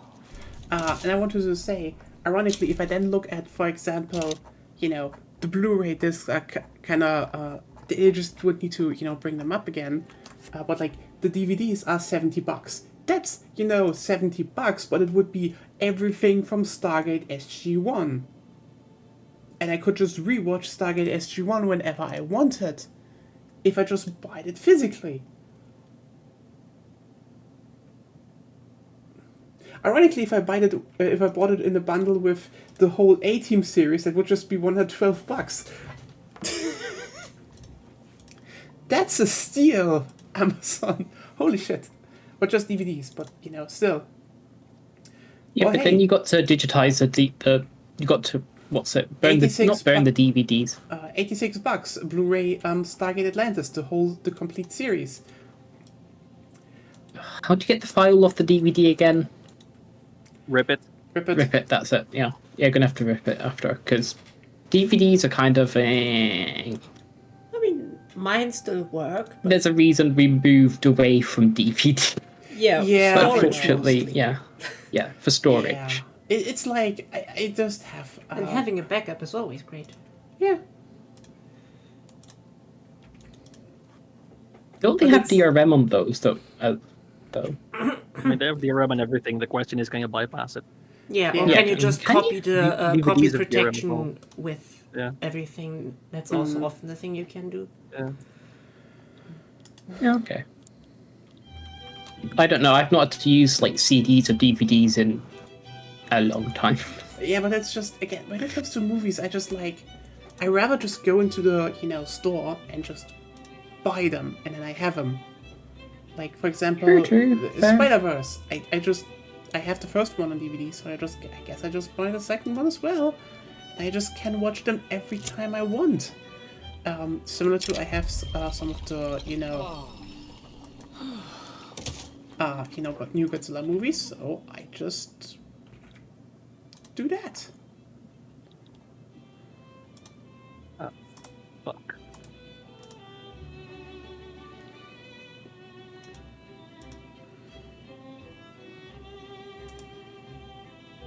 Well, I wanted to I missed my opportunity to conquer Andalusia because their independence is now guaranteed by Prussia.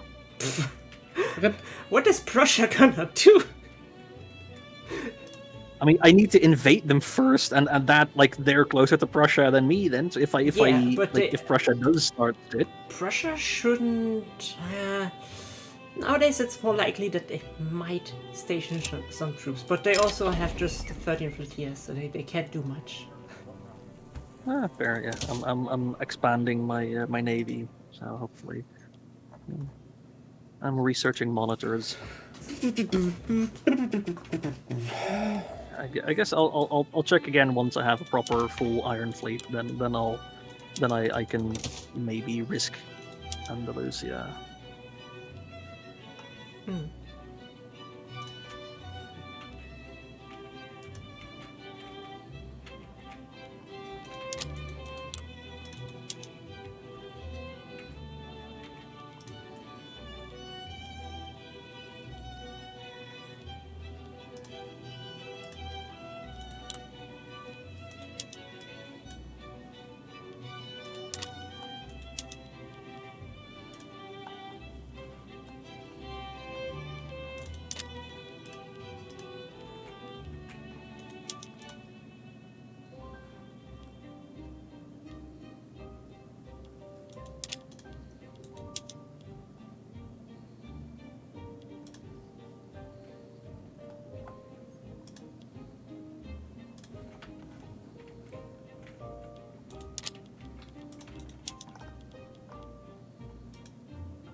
So fucking slow.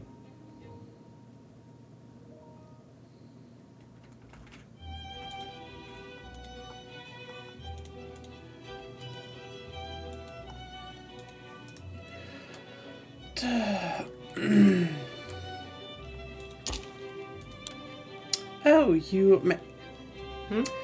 know what? I just realized. Yeah, you got to independence, but yeah, President Karl Heinrich Marx. I realize that now. Congratulations! Congratulations!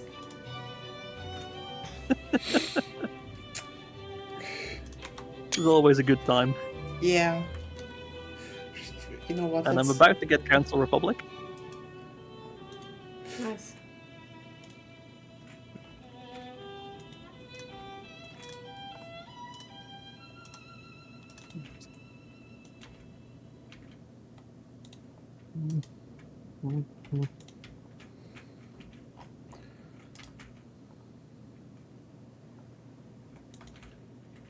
There, we now have Cancel Republic. Well, at least your standard of living should get up. Yeah.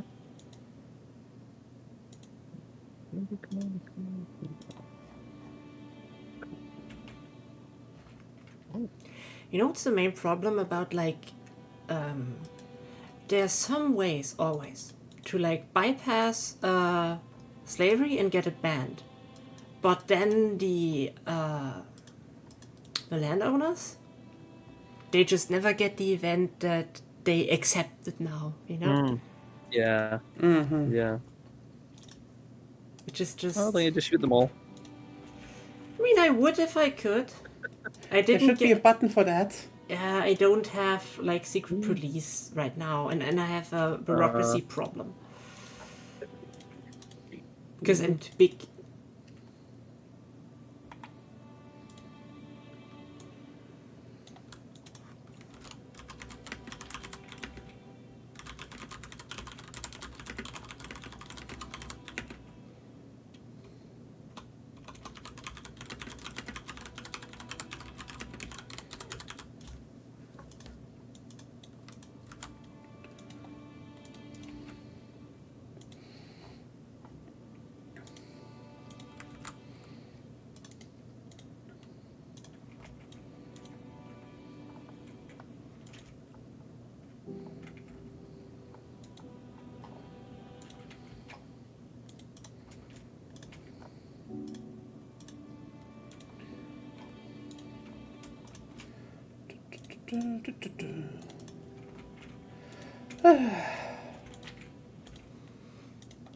Okay. Let's fix my economy. Are you doing it? Yeah, I'm doing it. I am fixing my economy. Whoop-de-doop-de-doo. I'm fixing my economy. Doopy-doopy-doopy-doo.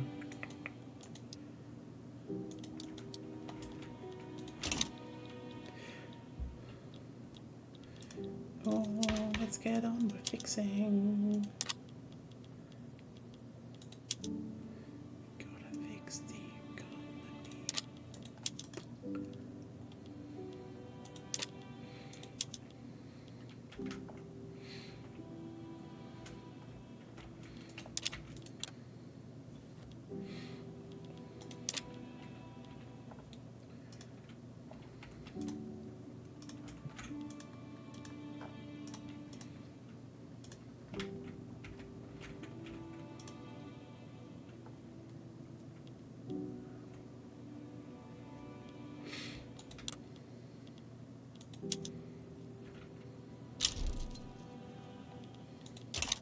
Like how much do I need to suppress the fucking landowners that they stop bitching about agrarianism while being angry that they aren't slaves anymore?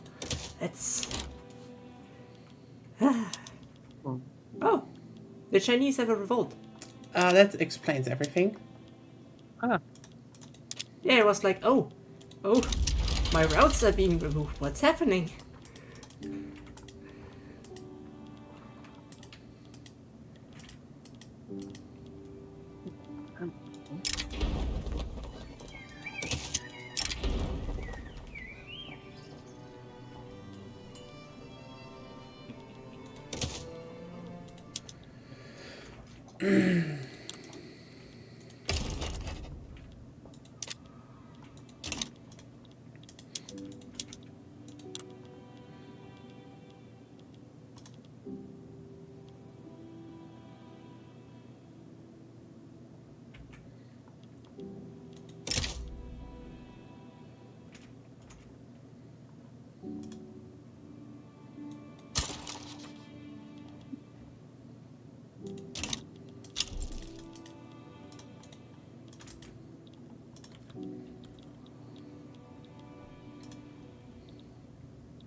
Oh, and yeah, the Great Qing are absolutely going to lose this revolt. Oh yeah, yeah. Can someone please do wards so I can get independent? No. Ah, First of all, I'm in several wars and I was dipping below major power sometimes, so my interest there is gone. I just activated my interest in Manchuria, so I don't have. Yeah. I don't think I can join yet. No, you can't But- anyway. No, yeah. If it isn't active when, Yeah. in the first place, then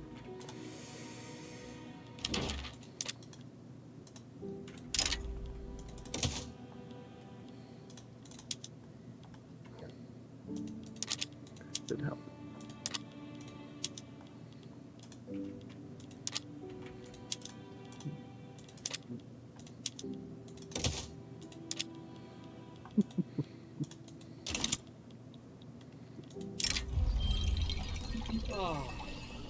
at least my new monarch is an industrialist. mm-hmm. That definitely helps. Oh, you know what they say, capital is king. Hey, not a landlord. Yeah. Okay.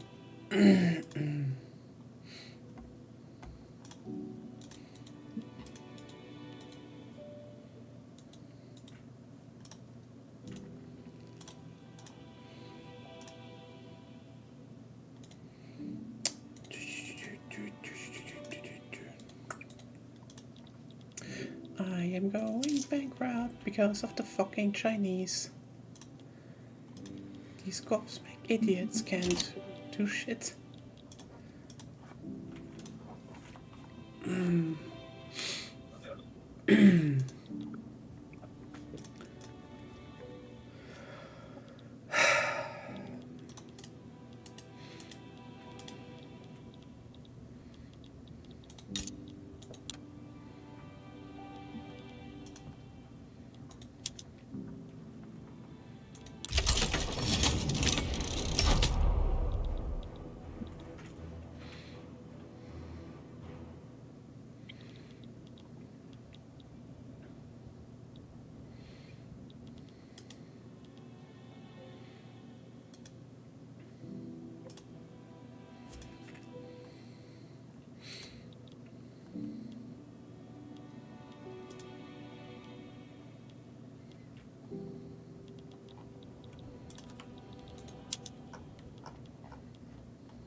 I'm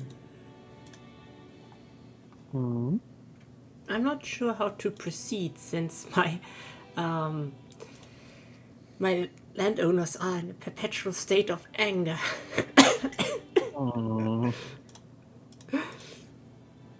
And there's not much I can do about that.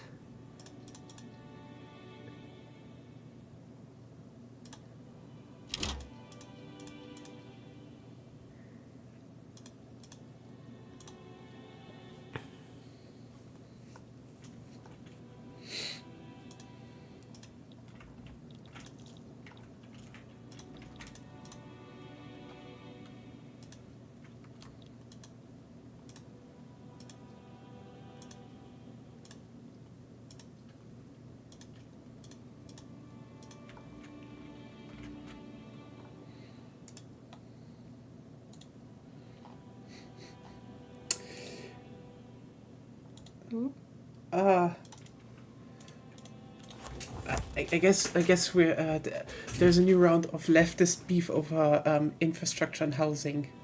Okay.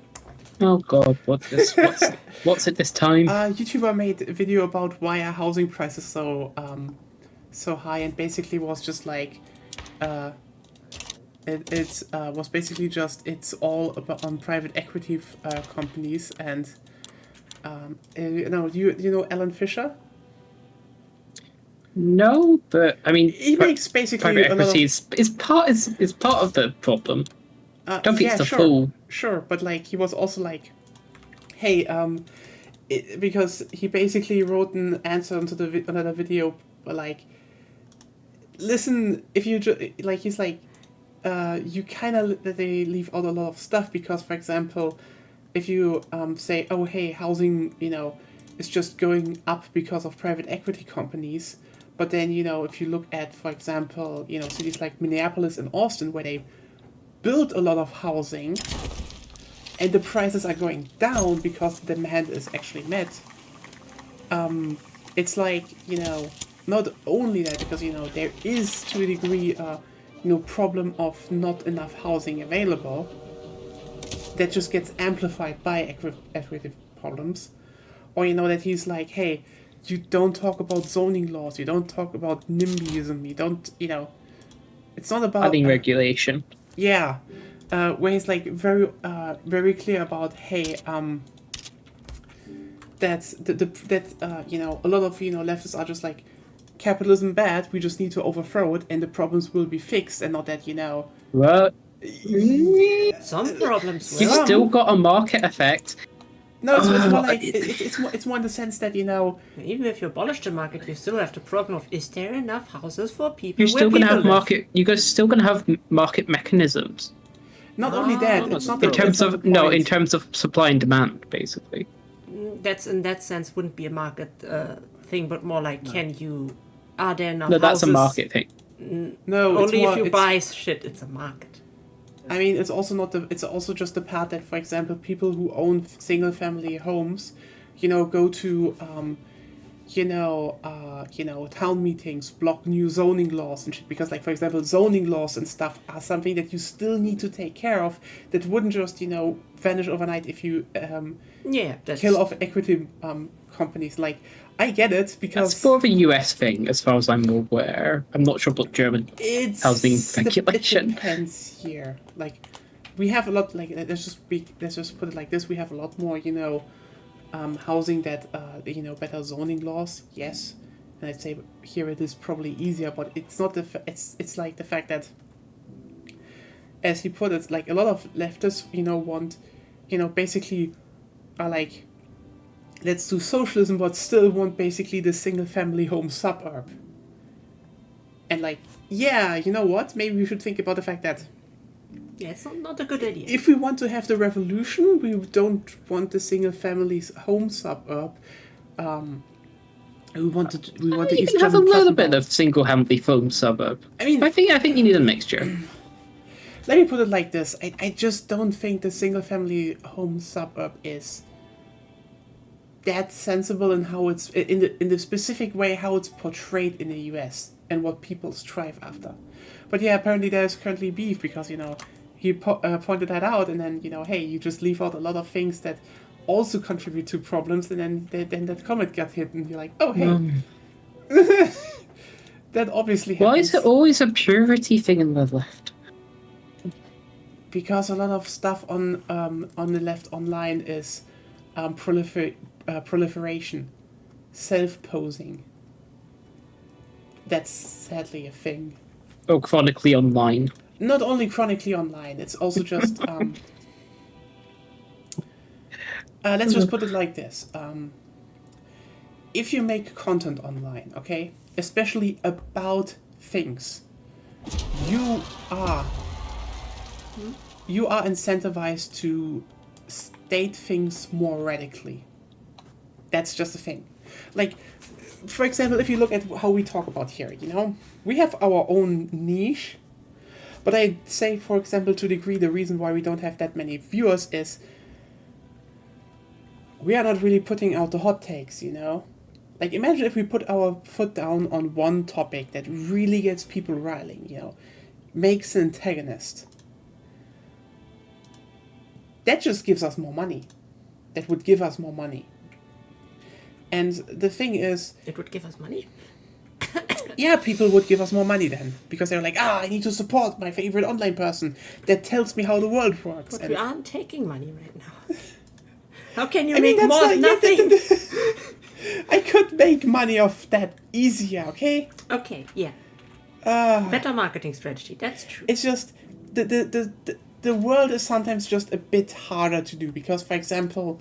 Like, yeah, you won't solve housing in a lot of ways just because, how's it called? You just overthrow shit, because, like, that just doesn't solve all of the problems at once. Also, why is everything just going to shit right now? In real life or in the game? In the game. I think the Qing are They still... reorganizing themselves or something? Yeah, that could be the case. It just fucked me over so much and I hate it. Well, become independent then. I try.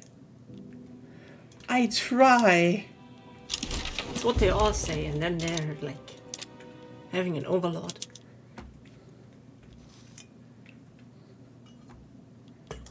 Right, Lena? Yeah. I mean, I had to try before I figured out why I failed. And now I know why I failed, and then I tried again and I succeeded. That's how it works. I still got... So it's really simple. Just succeed. Yes. If you succeed, you have won. It's just, I'm still hemorrhaging money. How? Why is my bureaucracy in the gutter? What happened? Did you make a new law recently? No. Construction goods. Oh, I think you pissed off the, you pissed off the You landowners. have 50, No, you have 50 construction capacity. Yeah. That'll be where it's all. You have 30. You're losing like 30k on construction goods. Yeah, but she pissed off the landowners. That's the problem. Yeah. Maybe they're going to be bad. What's your tax law? Also, it's just like, actually, I would have enough... I usually had enough bureaucracy. What is happening here? Petit bourgeois, maybe. Oh, no. First look at all the interest groups that are pissy at you right now. It's just one... Yeah, you have land-based taxation. That's why, yeah. And what does... only the red ones is what's active. Just manufacturing tax. Yeah, you're losing money because all the tax income is down, I guess. Otherwise, look at your paper, if you're using paper for bureaucracy, because... Probably it's... No, paper is not back again. Up again. Paper. Yeah, it gets Oh better. god, Qing, why are you not fucking... Oh... That Qing... Who's worse, the revolution- British or the Qing? No, the Qing are worse, and it's recovering now slowly. Like, yeah, what I want to get back at is... We have some piss fights, because, yeah, the thing is, sometimes... There are topics that, you can basically break down to sound very easy, and very, like you can pin it on one thing, but like reality of the housing situation is just messy. Oftentimes, pinning it on one thing is, depending on the situation, sufficient if you want to tackle that specific problem. Yeah, but the thing is about housing and a lot of other stuff is that, for example, there is not one thing that makes it a problem, especially in the No, US. there's several, Yes. but Yeah. yeah. Like we still need more housing, and especially we need more mixed housing. Like that is true. I think what is not, not talked about enough is that there are a lot of leftists out there who are like, oh, I support the revolution. Oh, I'm so pro this and this, and then they What basically revolution? they just basically want the white family suburb. Just I guess with a nicer color. And like, sorry, There's a that's revolution going on. no. It's more like they say that they want the revolution, but then they just want to. The idea. They want the idea, but they want to keep a lot of shit how it is. And I'm sorry. You talk about champagne socialism. Champagne socialism is like not even the worst. The worst thing to call it. Let's just be real here. The problem is just again, if we, for example, look at stuff similar, like, oh hey, people want a revolution, but then they are like, oh, but we also want to keep the single family home, suburb. An incredibly inefficient way of, structuring society. Just bad. And this isn't to say, that, you can't have single family homes, but it's more like there's a difference between, how they were built, for example, in older European cities. How, we're basically living in an older suburb here. And there, the houses are very different than what it's in America. Like in America, you have just you know what? Fuck it. You know what? We are going for the fucking browser again. Woohoo. Woo! Very. Who's down for some socialism talk on the browser? So that's the thing, okay? I mean, the architect defends the suburbs. You can't defend it. Defend it as bullshit. This right here is just wasteful bullshit. It's also horrible to live in. It is. It is. You get It's so plenty. bad for mental health. Yes.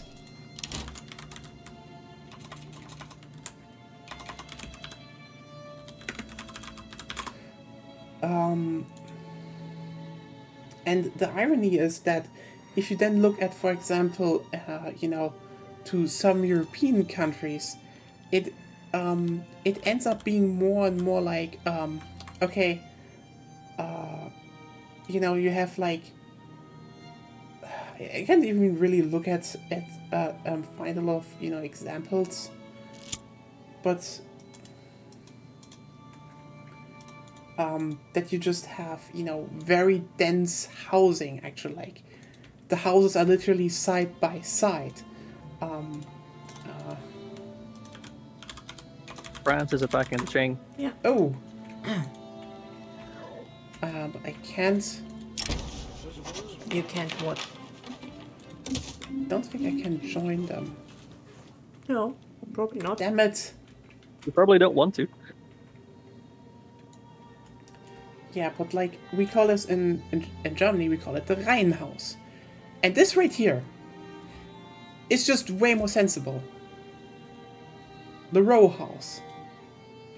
Like, it's still, your own house. But this is actually efficient land use. We have that in the Netherlands too, Rijtjeshuis. What? Yeah. We have that. We have those in the Netherlands too. We call them. We have the same word but in Dutch. Rijtjeshuis. Yeah. And they look good, in my opinion. They can make a lot of... you can make a bunch of them that are just... they have a smaller footprint. They still have, like, similar living space. Like, the thing is, if you look at these, even though the ones where you can just paint them a bit nicer and shit, you still have similar space than this monstrosity. Oh, So I this thought is it was those that you didn't like. But the other ones you... This one? No, they're fine. Yeah, this one. Like, I mean, Oh, okay. people do joke Oh, I'm for about... those, but like... Oh, wait. Oh, no. Wait, no, it's just stream catching up. Oh, yeah, I like those, Yeah. but I also like the ones before, to be honest. I don't... At least with, like, the trees, you want a proper, like, cul-de-sacs and such, and greenery. You don't just want it... You can make the stuff Copy and like paste. nicer and shit, yeah, but like if I just, for example, we go to Britain, look at the old British suburbs. Those were the workers' houses. But Yeah. those are better. You know? Well, they're This called is- tenements, but Yeah. they're fine. This is like actually where you could live. This is a place to live. This is a place to suffer. Yeah. Look at this shit. Also, Look at the this Qing back shit. down, and France now owns a part of southern Philippines. God damn it. So basically, you don't like detached houses, but you don't mind semi-detached and Yeah, like, attached housing. if they're like actually like really, you know, if they're actually, you know, doing stuff The with other their ones are space. often in mixed zoning and stuff. Yeah, I mean, we So- Yeah, definitely like, should have mixed zoning. That, you know, there should be, Yeah. like, for example, we also around here around the corner there are some kiosks just where you can just buy, you know, newspaper, some Fritz Cola if you want, or just something I should go to get some. eat, cigarettes. I don't Yeah. care. I'm gonna go get my Fritz Cola. I'll be back. Yeah. There's nothing happening. Well, actually, no. I'll wait until workers' protections is enacted, and then I'll go. But yeah, like, I think that personally, I think the problem isn't necessarily with the idea of like detached houses. Like you can have detached housing, that's fine, but it depends on like how and like land use and zoning. Like over here, we have a lot of the like the row housing, but we also have plenty of detached houses. But it's not in like the big gigantic sprawling suburbs where you have a detached house and then a giant plot of just grass around it and nothing else, and you have to drive for like 30 minutes just to get to like a supermarket. Like we don't have that here. So it's zoning, it's land use, it's layout, it's plot layout, it's greenery, it's just the American suburbs are just horrendous. Though with new builds, do you guys have the issue of like tons of the new builds just being shoddily built? Like they're constantly having problems with like mold and damp and everything like that. I don't know, but one thing I want to also say, which is even more sensible, is this. Because Vienna did it over 100 years ago, and it's kind of wild that we have never copied it, because the thing is, yes, people, scoff at, the communist Plattenbau. For some reason. But they're good.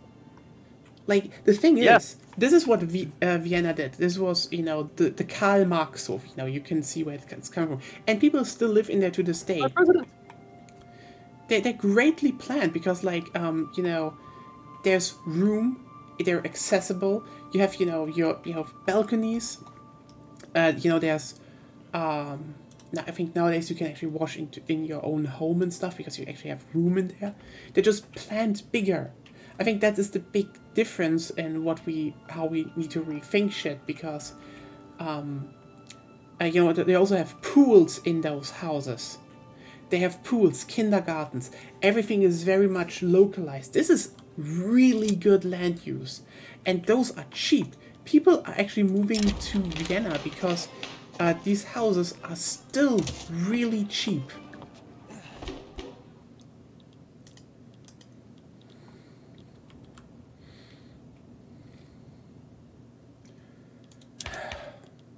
Oh god, I hate the fact that I'm currently in such a spiral.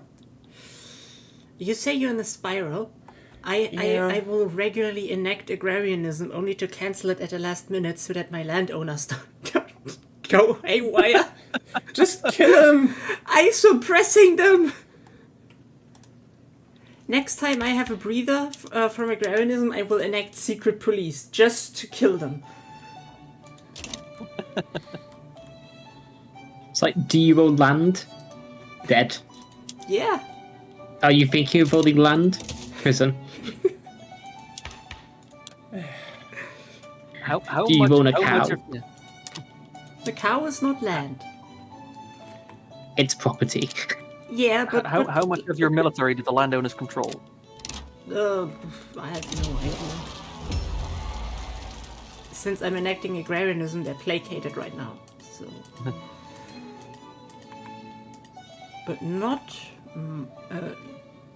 much servicemen, just officers. So in the next update, they should be basically teethless. Yeah. Okay. Yeah. I have 30 battalions. Would that help if you in their revolution maybe? Okay. In general, I would say like the problem is again a lot of leftists still want this. Like the irony is that there are so many leftists, especially online, who are still thinking in the American car and home mindset. They're like, trains are cool, but then don't really want to do the stuff to actually, make trains viable. The French are attacking the Japanese shogunate. I'm sorry. I think I need to help them. I think the British are calmed down a bit, but the French are now going wild. Yeah, because the British aren't fighting anymore. Yeah. Yeah, though I still don't have market access properly. Yeah. So I think that's probably just a glitch, actually, then. Yeah, But we reloaded. What's the market access at? But we reloaded already, Oh, yeah. so it should not. I think it's just not an actual bug with the Yeah. game, not just the save. West Country. Hold on. No, I think it's. Let me check. Where's the West Country? Where's West Country? Oh, I don't know. It says your shipping route goes through the West Country, so maybe there's a problem on that end, but I'm not sure. Yeah, the West Country only has one port. That might be why. I can't build there, so. No. Try getting investment rights.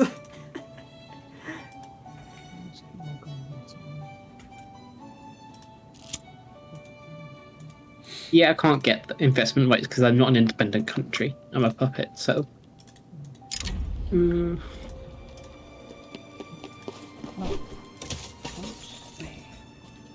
But yeah, in general, I would say the thing is just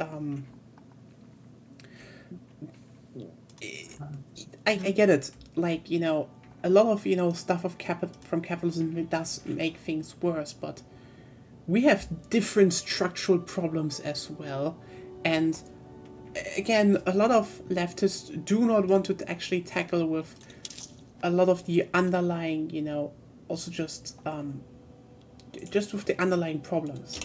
Like, for example, how many, leftists are like, I'm totally supporting, the revolution, and then just are like, homesteading is so nice. Listen, do you know where the whole homesteading myth came from? That's not like a whole back to nature thing. You know we're homesteaded, right? You know that. God.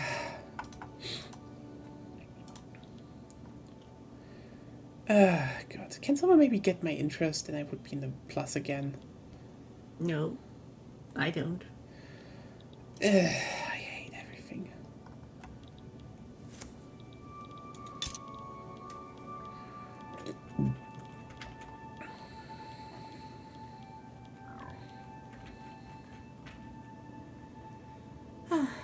If the shogunate helps me even more, maybe I can protectorate them afterwards.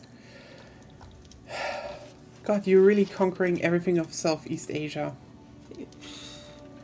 It's Indonesia, not Southeast Asia. That's the region. That will be the new region. Oh no, the Japanese shogunate backed down. You fuckers! No! But they only got investment rights in them, so it's fine. It's fine.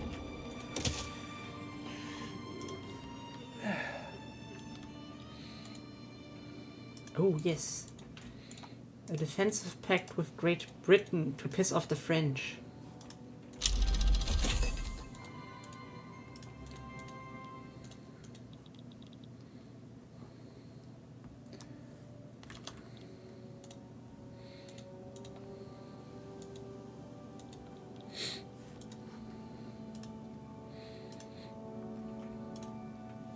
God, yeah. I mean, also a thing that is like, a lot of people are, hey, I'm all for, more public transport and shit. And then it's like, okay, so can we build a railway line here? And then they're like, oh no, that would be really loud.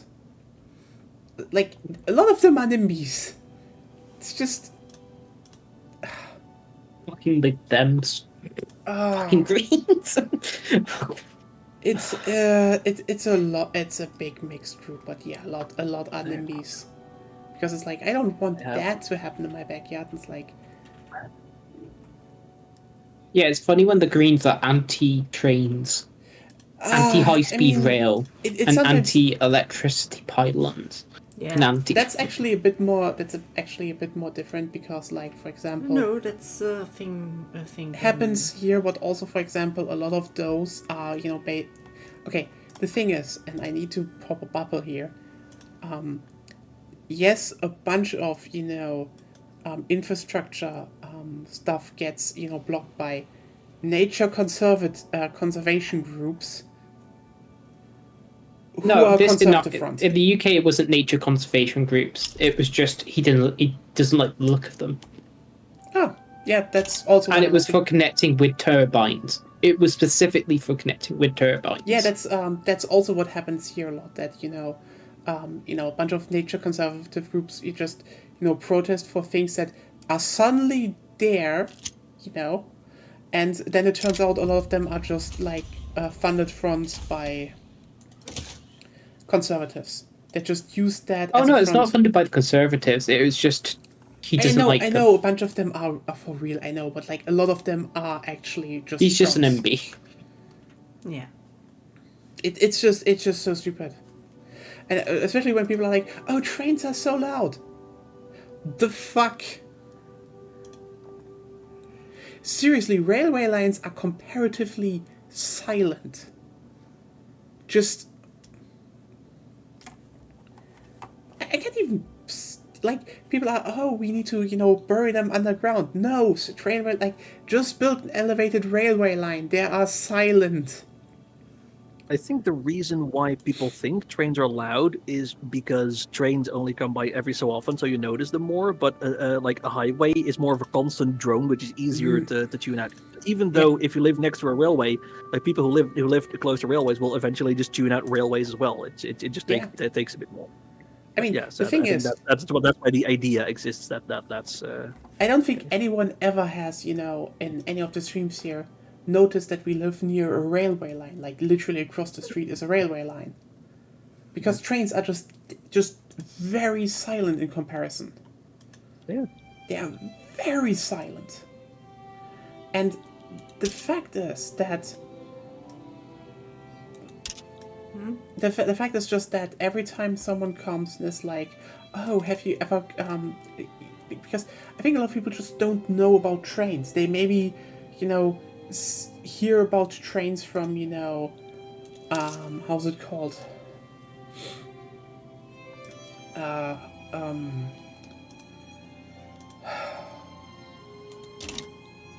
it called? They hear about them from, videos and the big when they break and shit, or they're like the big railway yards, and like that's just not a thing. Railway yards are like for a good reason not inside of like they're a bit away from cities. Yeah.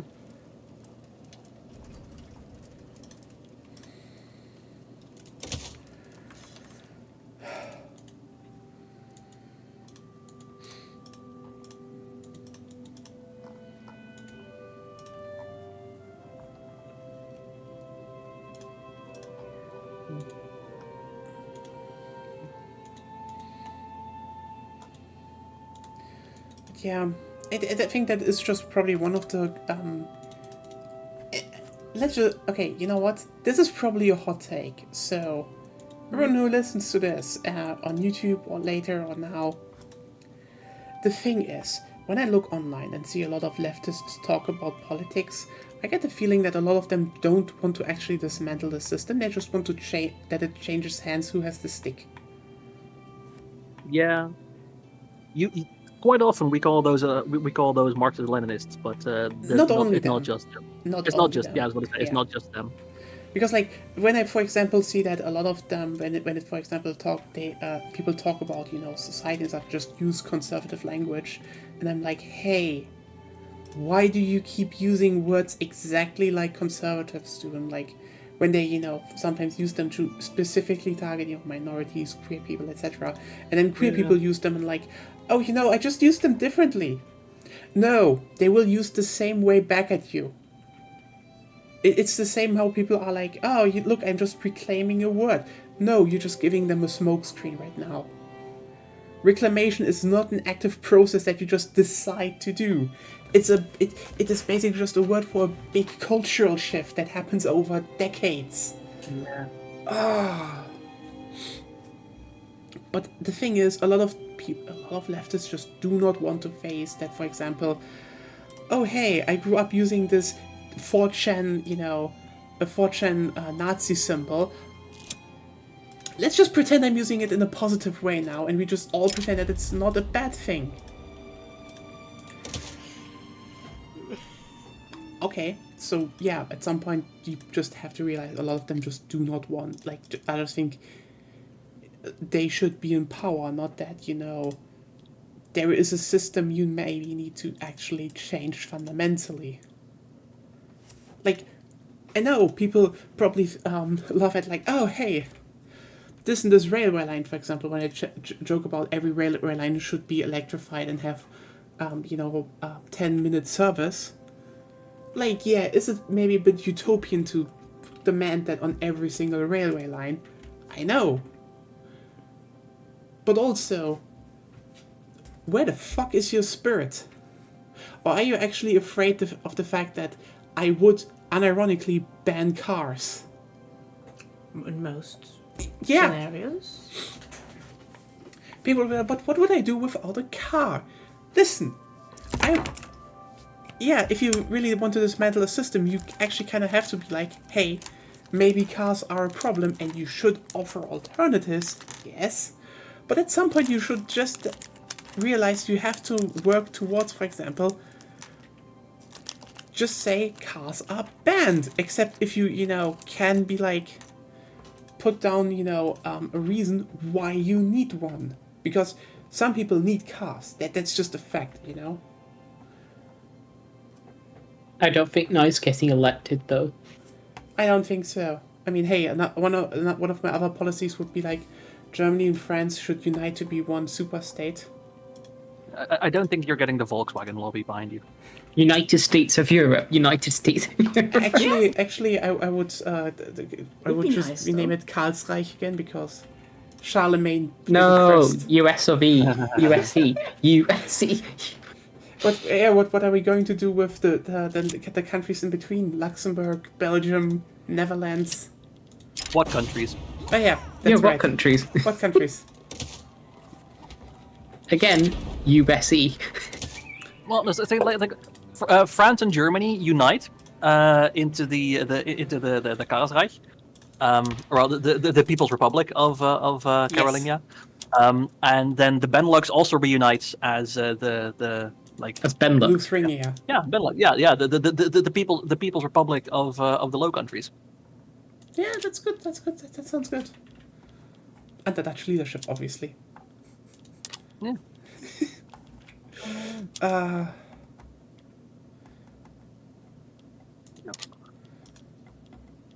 Why did that? What?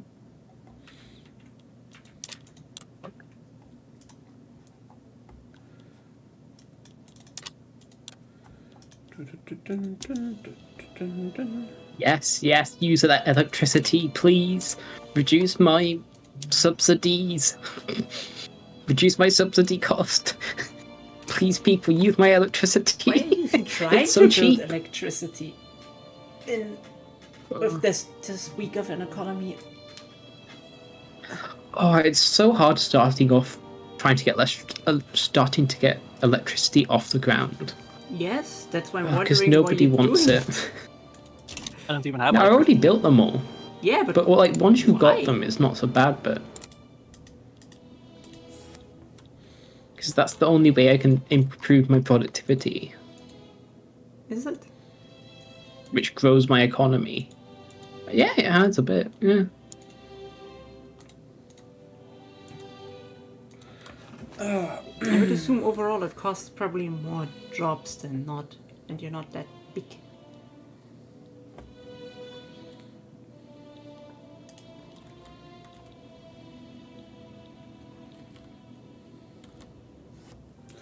Oh well. Now we talked a lot about leftism again. Ooh.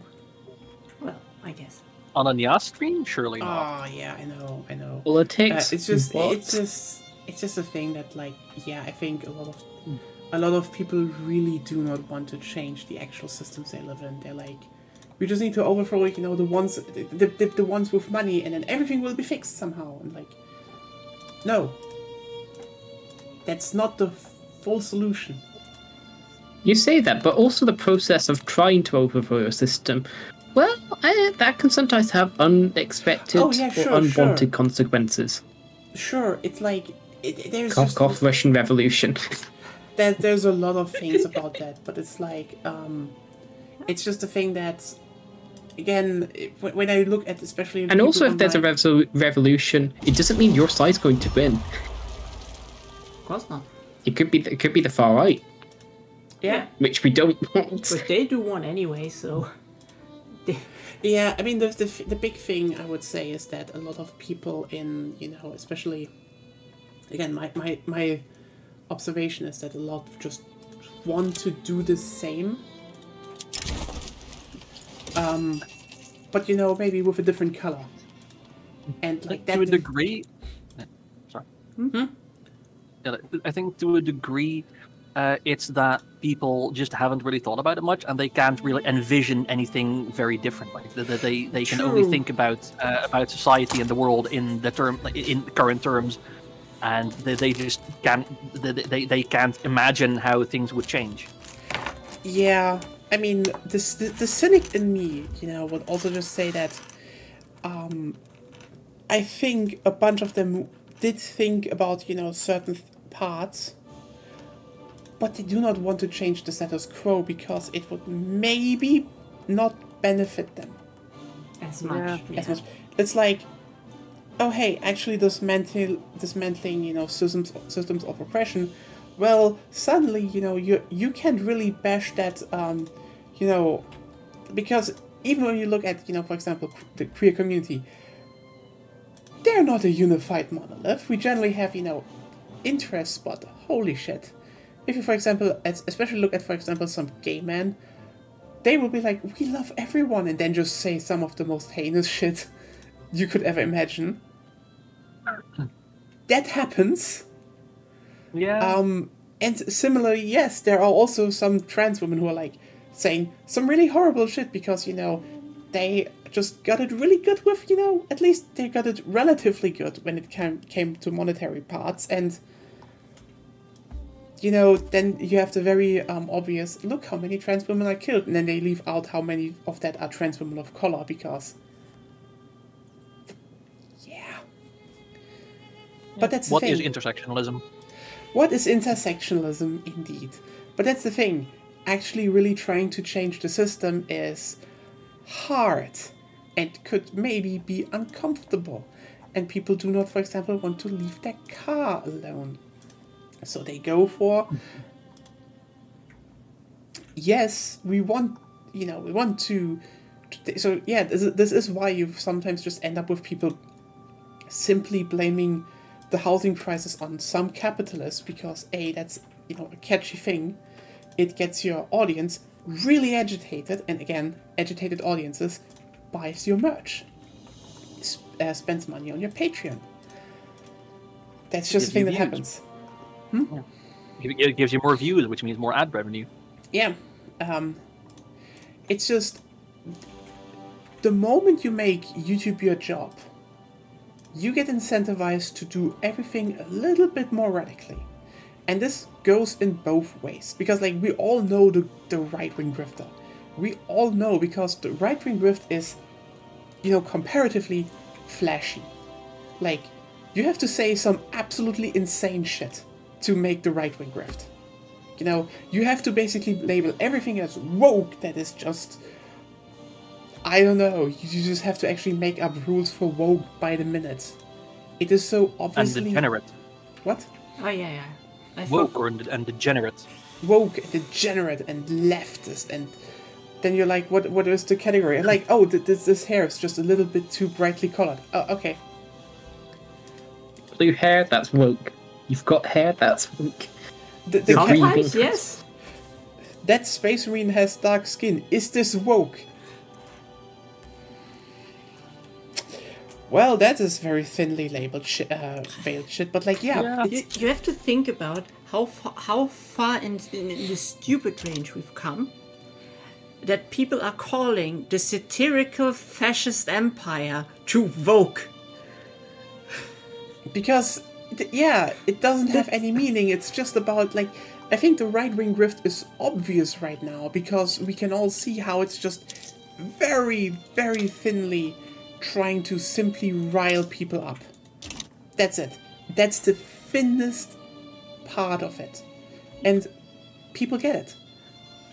But then you look towards the more left side, and people sometimes just spout similarly nonsense radical arguments, because the thing is, factionism is lucrative. Like, you have people who are, try to talk about, how, for example, hey, video games nowadays, all the remasters are just bad and don't get the original vision and shit, and then it's like, at some point you just realize it's the same script for everything they say, because that's what sells. You cannot admit that maybe a remake maybe did shit better, because you have to compare it. Because your whole shtick was already saying the remake is unnecessary, and then it comes out and is good, and so you just need to make up reasons for why it isn't as good. You can't just actually tell your audience, sorry, I was wrong. That is just a thing. Or similarly, what happened over the last years is like, look how many quote-unquote more left-leaning people just literally cheered on that Microsoft bought out companies because we need competition in the market, and like, the fuck is going on here? Isn't that reducing competition in the market, or am I getting insane? But hey, literally everything... that's an M&A. Literally... Merger and acquisition, yeah. Yeah, literally what I said, all of it happened. All of it. But the thing is, back then, saying one side bad, the other side good, and the one side getting, IPs bought away from them, that be good, that made money. That made people, agitated. It's always the same script. And now you see the same people just basically flailing because Microsoft just lays bare how bad of a company they are. Yeah. And they're just like, oh, why is that the case? And they still cling to some shit like, oh, the Xbox Series S is not a problem. Listen, when multiple developers say it is a problem, you can't just turn around and say, okay, actually on that problem, no, the devs are probably not wrong on that point. A lot of them probably want to make, games, and then just sit in front of the fact that they need to port it to two systems and one is just severely underpowered. That's a problem for them. It is an obvious problem that was always there from the beginning. Everyone said this was going to be a problem going forward, and it turned out to be a problem. Then everyone, was like, oh, why is also not things sold on, why do they not sell on there? Again, you look at, for example, at Game Pass. Now everyone on the Xbox is basically trained to just wait for Game Pass releases. And Game Pass releases on launch day severely cut into your baseline. Yeah. So what happens? A lot of devs just don't port for the Xbox. Or when they port and they're like, hey, can we ask you for some helping us? And Microsoft doesn't answer. So they're like, what, fuck it, drop that version. We get answers from, they get answers from Nintendo, they get answers from Sony, they get answers from Valve. They can port to all those platforms, and if there's a problem, they get answers. You don't get answers from Microsoft. That's that. Also another thing that just a lot of devs point out, Microsoft is horrible at managing the store. Because guess what? You cannot say when your game goes on sale on the Microsoft Store. Microsoft has to send you an invite to invite you to a sale and basically also tell the discount, and then you can discount it. While on, the competitor platform, Sony and also Steam, it's on Steam you can make it whenever you want, and on Sony you can just be like, hey, similarly, we want to discount our games, and they're like, sure. They still send you like, hey, we want to make this sale, this themed sale. Do you want to join? That's also what Valve does. But guess why devs go to the other platforms? Because people buy shit during sales.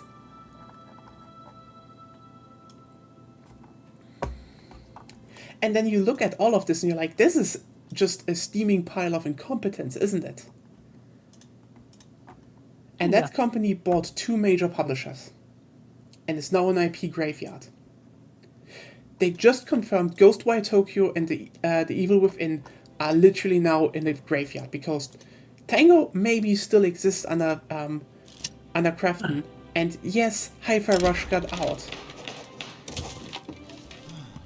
But the other 2 are dead. They won't make a new studio for them. Because as everyone said, everyone who thought about the whole situation for a second said, Microsoft wanted to hog Fallout and the Elder Scrolls. And Starfield if it came out. That was their whole reason for buying Bethesda. That was the whole reason. They don't even care about, and I will guarantee you that, they do not care about Doom. Uh-huh. The only reasons, the other 2 major Bethesda devs are still a thing, Machine Games and Arcane Lyon, is that both are working on IP titles. The other 2, who had the majority output of, Bethesda games that defined Bethesda games over the last decade. Prey, Dishonored, Deathloop, that was all Arcane Austin, and they tried to pitch, a new game, a new Dishonored game, and Microsoft was just like, we're not interested, they got closed down. The Evil Within, Ghostwire, Tokyo, Hi-Fi Rush. Everyone was like, oh, those are really unique games. They maybe not sell the most, but they're unique. They drive the genre forward in some way. They try to, apparently they're working on anniversary content for The Evil Within and Hi-Fi Rush 2. And Microsoft was like, you're not worth our time managing. They cut them. Machine Games is going to be dead in like 1 or 2 years. I guarantee you that. I think the only reason why some of the studios, for example, Ninja Theory are still working is they somehow have good relations with Phil. That's it. That's simply it. Because, the funniest part is, remember how Hellblade 2 bombed to hell and back, actually? Remember how that game bombed? And I mean, insanely. You'd wonder why they keep going and Tango Games got shut down. I guarantee you it is literally just because the head is probably friends with Phil. That's it. Yeah. I can almost guarantee you that's the reason.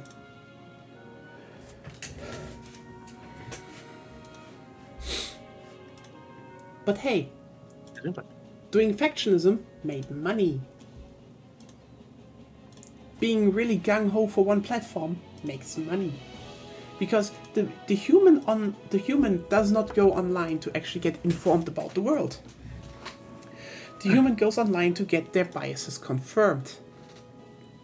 And yet sometimes they want that, but a lot of times they just want to hear, you're right, your worldview is right, and this is the person you're supposed to hate.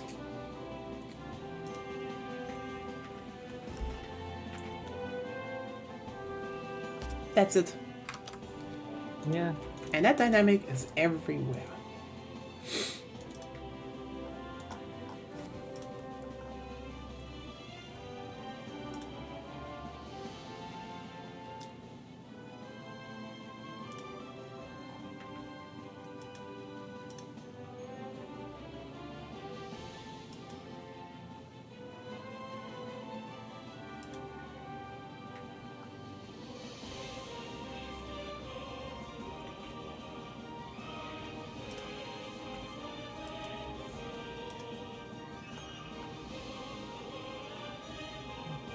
Oh,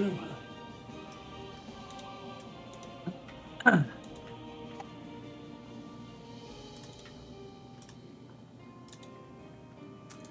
The French are attacking me. Oh no. So I pulled the British to help me. Sorry, Ruben. Oh god. Not again. To be fair, I also pulled the Americans, so...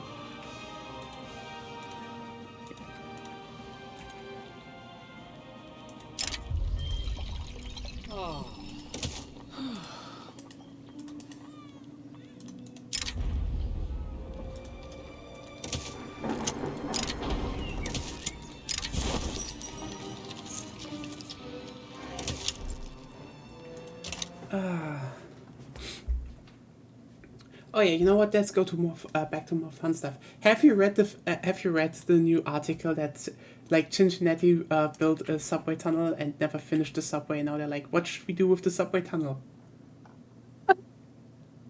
Build the subway. America moment. I don't know. It's just like the very We just don't know what we should do with the train. Turn it into a nuclear silo.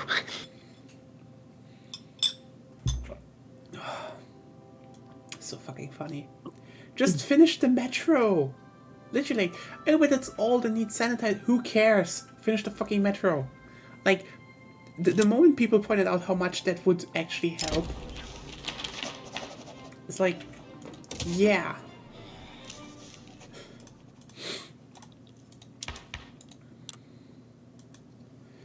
Oh.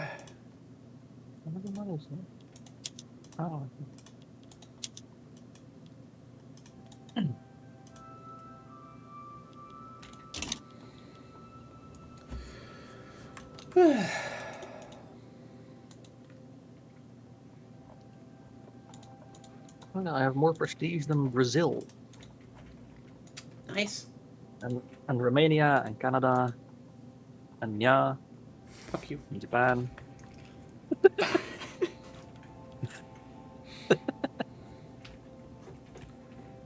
Oh, the United States is rank 7, but they're not in the top right now because the Confederacy is still around. Still being protected by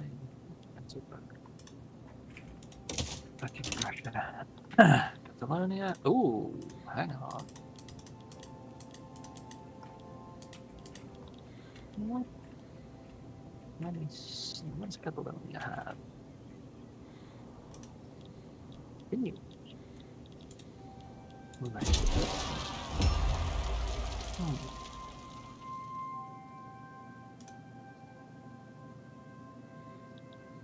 I'm debating if I should invade Catalonia.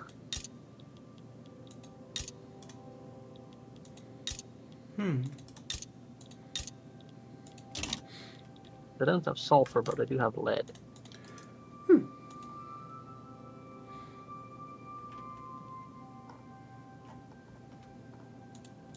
I don't have the Balearic. No, just fish and logs. Okay. Water.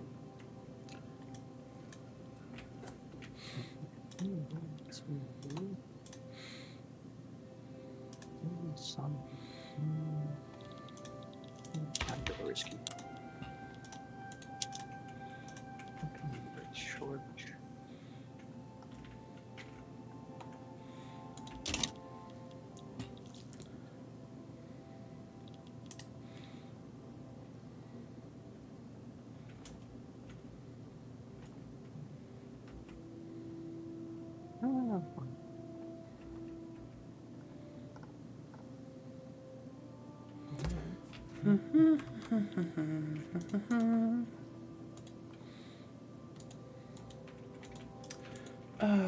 Any fun topics that we could talk about? I know we didn't have a lot this week. No. God damn it.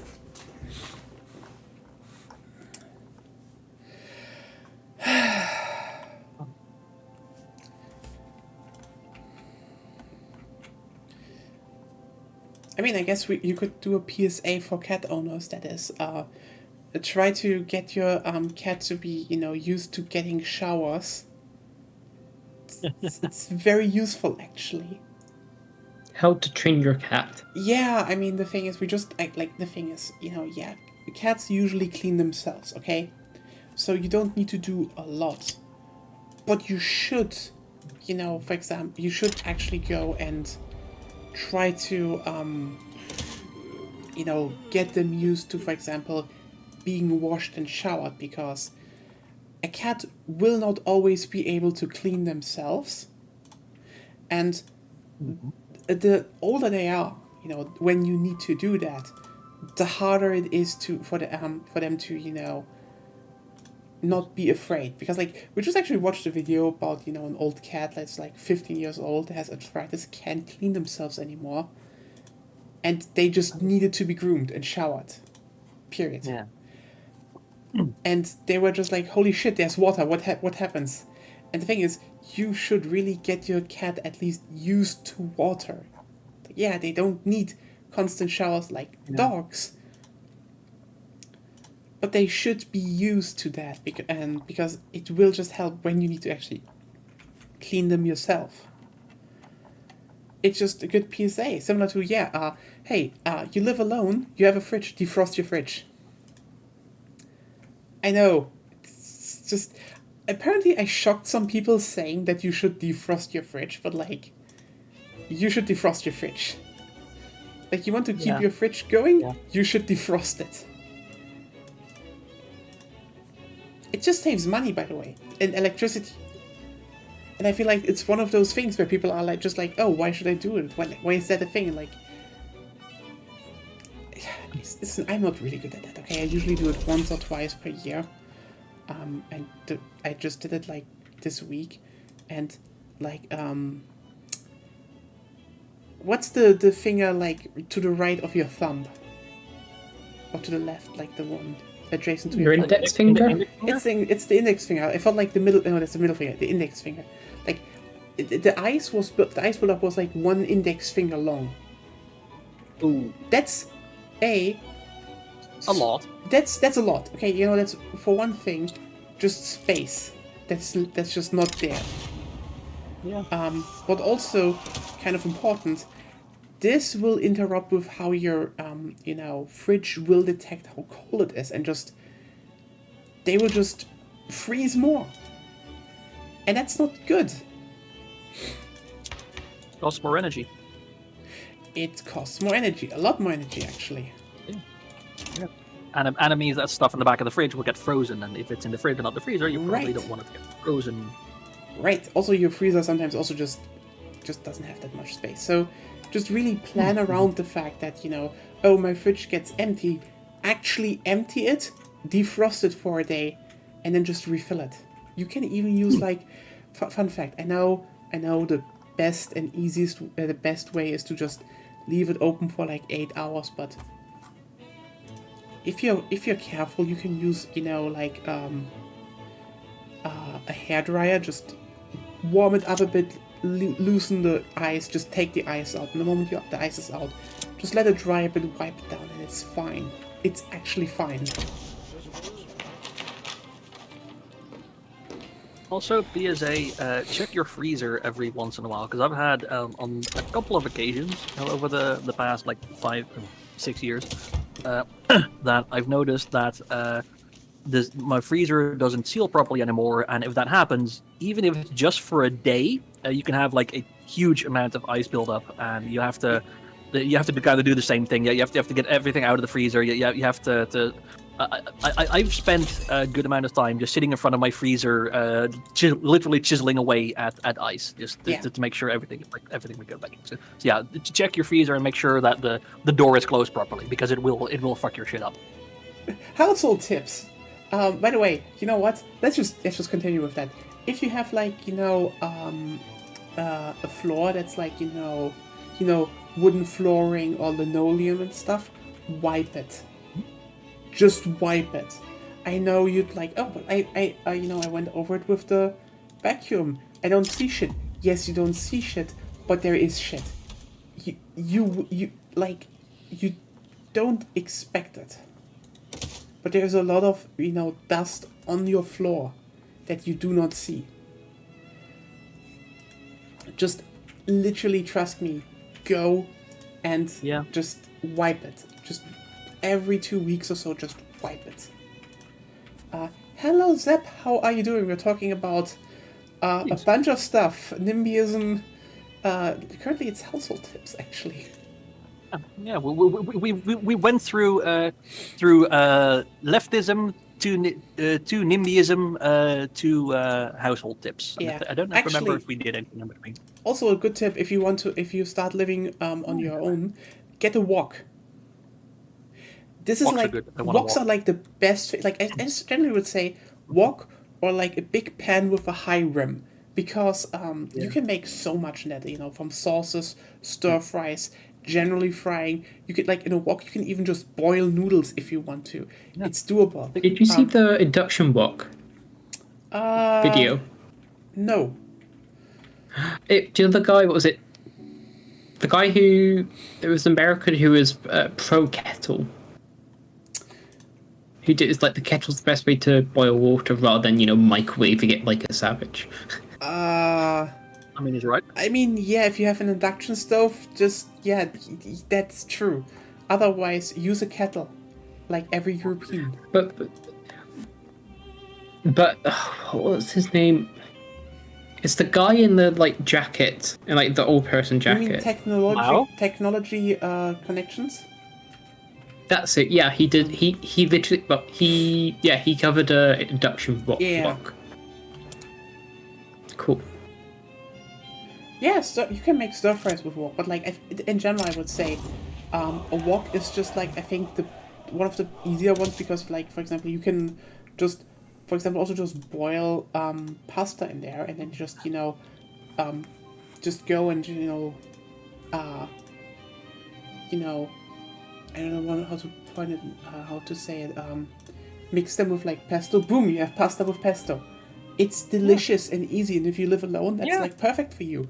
You can make so much with a good pan like that. Even if you're for example, oh, you know what? A good German dish, if you want to make we call it Bauernfrühstück. It's basically farmer's breakfast, as it's called. It's super easy. If you have some bacon or salami, some onions, boiled potatoes, and eggs. It's basically you cut boiled potatoes, into a pan with some oil, fry it. Then you put in onions and bacon or salami, or just some kind of protein. You can just do whatever you want with that. You can use other proteins, who cares. Fry them also a bit. Then scramble some eggs, salt, pepper, bit nutmeg, put them over, and then just make kind of an omelet out of it. You can do that with a pan with a high rim. It's just, and generally I would say buy a big pot, because a bigger pot is usually better than a smaller pot. Smaller pots are useful in certain parts, but you know what? Buy a 4-liter pot and you will use them for most. You can still buy later pots to adjust what you actually need, but a big pot is really useful to have at the beginning. Kitchen tips. I kind of want a wok, but I currently have an electric cooking server, not induction but electric, and I don't know how well a wok would work there, because it probably would work fine, but it's still the idea of with a wok you have a flame underneath it, and I don't have a flame. I just have a metal spiral. The irony is, an electric spiral is actually better than gas. Ah, good. Yeah, that's actually one of the funniest bits because some people don't know that, but yeah, an electric coil is actually more efficient than gas. Like, the thing is, a wok, like an actual wok burner, is a very, very specifically designed oven that is there to, you know, It's basically a jet engine for cooking. it is a jet engine for cooking, yes. The classic gas stove looks like it, but is horribly inefficient. Like, again, they have like the wok stove has multiple how's it called? Uh,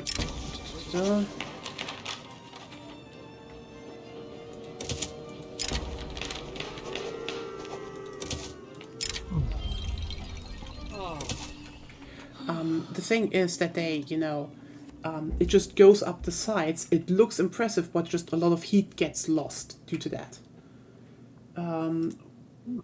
The thing is, woks do work to a degree because, in general, you still heat up everything. But the problem is just like you can't make a classic wok because a classic wok is just, you know, an actual bowl. And if you have like a specific induction wok bowl, that works. But even then, if you have one with a flat bottom, that still works out. Their electric is all because the whole pan still heats up, and their induction and electric are both better than gas. Like,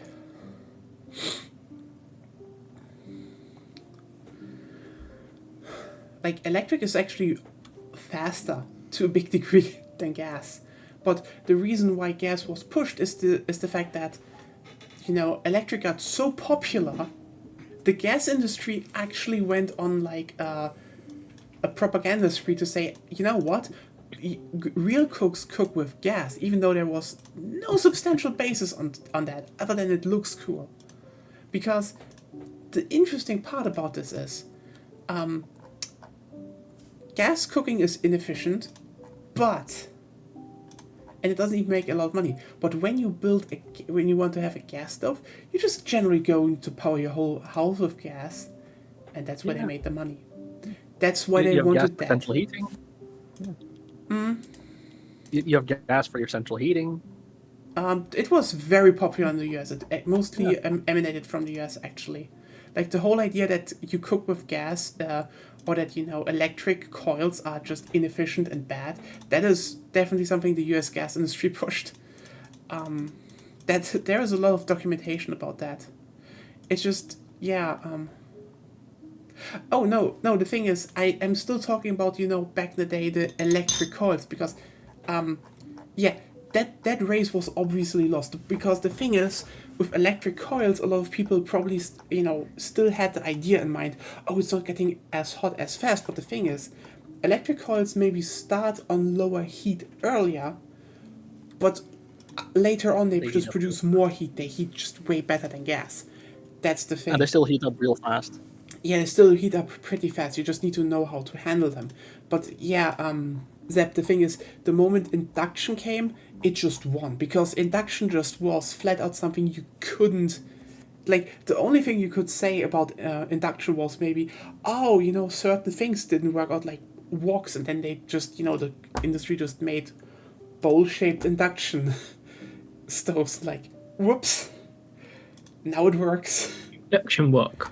Yeah. Like, the thing about induction is that the moment they showed that, you know, the plate doesn't even get hot, like, I remember my family got induction because, so my best friend back in school, his family actually owns a kitchen business.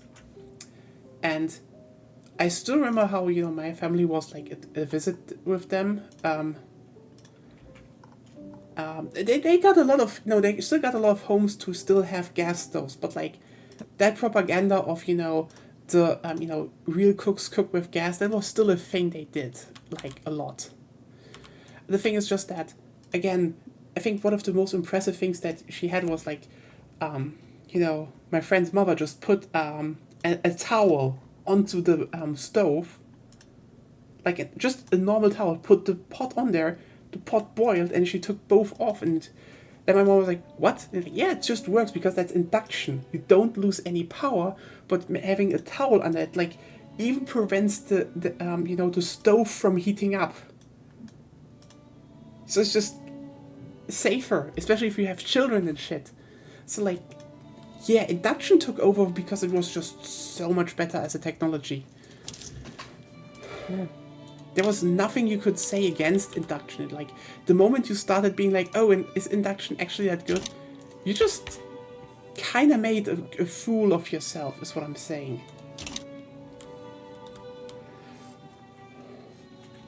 But yeah, the idea of cooking with gas kind of stayed in a lot of people's minds.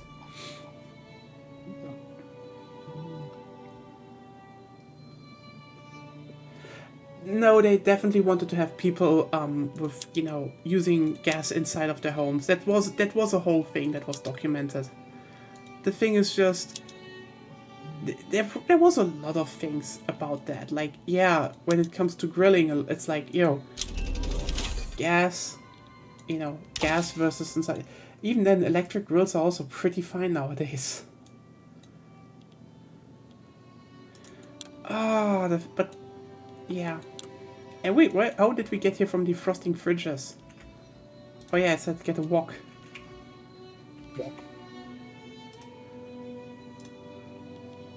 Get a wok, kiddos. It's useful. Yeah, you get people from all walks of life.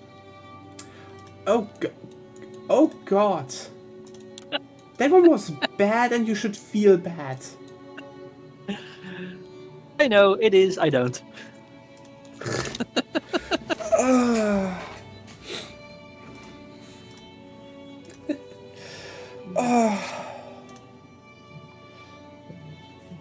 But yeah, it's just, there's a lot about that.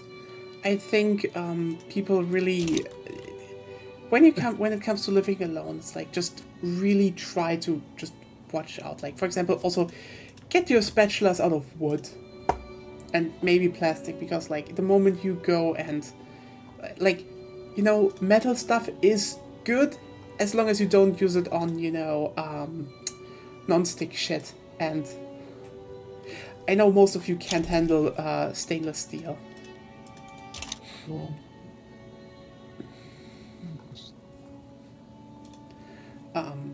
Okay, honestly, fun fact, stainless steel isn't actually that hard to manage.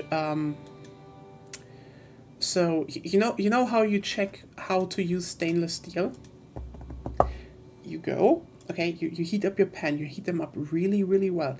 You take a little bit of water on your fingers and you splash that into the pan. If you see the bubbles, just glide over it. It's called Leidenfrost effect. Your pan is heated enough. You put a good amount of oil in there, preferably sometimes even butter, because they have certain effects. If you, for example, want to make eggs, because everyone's like, eggs stick. You just need good amount of heat and oil. And again, if you have butter, the thing is, butter is to a degree hydrophile, so it combines with the egg and makes a better security film, like secure film between the pan and the egg, so it doesn't fucking burn. You just need to make everything hot enough. That's also a thing I think a lot of people are afraid of. Like, if you want to fry stuff, use oil and use high heat. Trust me, you want high oil, more oil than you usually think you want, and a high heat. Yeah. I hate so some people don't realize metal spatulas are made for the grill. Yeah, it's like, again, you either use it on stainless steel or on the grill. It's Yeah.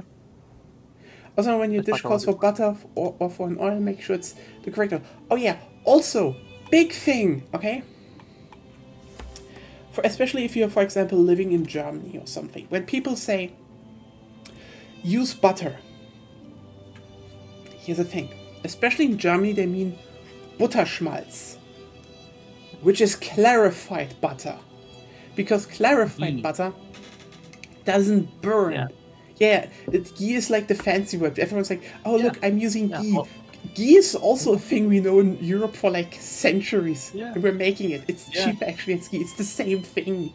But yeah, It's just ghee is just different, like a word. It Yeah. sounds exotic. yeah, it's like the same when, remember, oh, Greek, it's Turkish yogurt. They just call it Greek yogurt because people are like, oh, if we call it Turkish, bad association. Like Greeks, European, Turkish, ooh, Arabs. That's actually what happened, by the way. That's why they call it Greek Yeah. yogurt instead of Turkish. It's Turkish yogurt, actually. I'm not surprised at all. Well, no one is surprised, right? But yeah, Although what they say that, but it's I think it's one of the things the whole like Eastern Mediterranean, like from Greece through like Turkey and the Levant to like yeah, northern kinda the Egypt. same. It's basically the same cuisine. Everything, like even out in the Caucasus, they have like the same foods with different names. It's just it goes back so far. No, but like it's impossible to say where it just first originated. There's just different variants on the same thing. Like everybody's been making like Greek or Turkish yogurt there for like hundreds, Yeah, maybe yogurt is- probably thousands of years. It's a thing that just got imported there, but yeah. Yeah. True. Unclarified butter if you want to get a specific burnt flavor / scent. The thing is, Or brown butter. sure. Yeah. Also, one of the big things you need to keep in mind, if you want butter flavor but you do not have clarified butter and you don't want it to just burn, you can use a neutral cooking oil and then put in some butter. It will take over the flavor and doesn't burn as much. I know, cooking tip. There you go.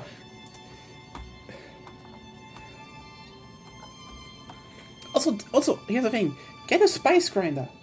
You don't need mortar and pestle. I kind of want to have one later, but I love my mortar and pestle. mortar and pestle are great. But like, you just get a spice grinder.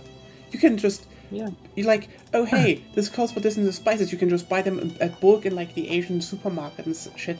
Throw them together. Or online. Grind them. Yeah, throw them together. Grind them. You have your own spice mix. No problem. Yeah, I love my mortar and pestle. I think more people should use mortar and pestle. Like it is so good. I love it. Like even for something like like black pepper, everything is about fresh ground pepper, which is you definitely don't want to buy pre-ground pepper. You want to buy peppercorns. Yeah. But with a pepper grinder, you basically always get the same kind of coarse grind. With a mortar and pestle, you have full control over how fine Yeah. it is. If you grind a little bit, you have like a mixture of everything from like the very coarse, barely cracked peppercorns to finer powder. If you grind for just a few seconds, you have a powder that's basically just as fine as what you buy. You have Yeah. total control over it.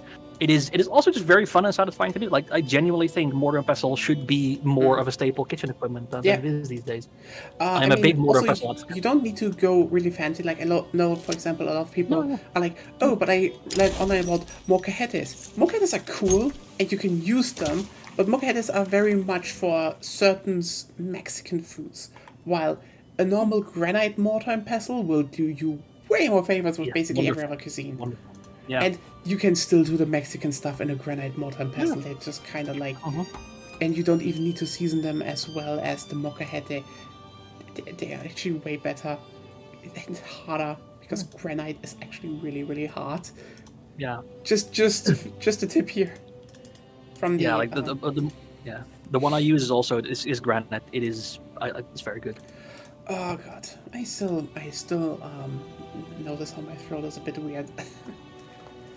Not fully recovered yet, everyone. But yeah, cooking tips. Even though I don't like guac, I call it heresy. I mean, fair. You know what? In general, I'd say molcajetes are a bit better, but like you can get the same result, similar results. I'd say.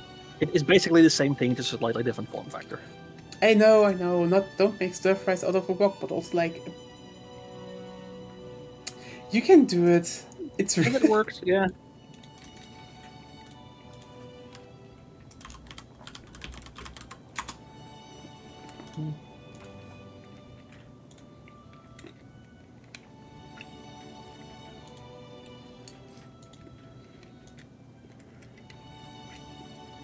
You know what? Let's just open up the browser again and do some Eh. Eh.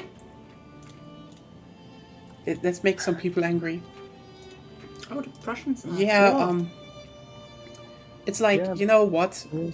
Yeah, a wok and such, it's cool, but the pans you use for paella are basically the same, they're just more flat.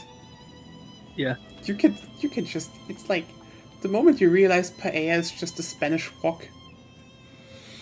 Yeah. Paella is a Spanish stir fry. El Woke. It's fried rice.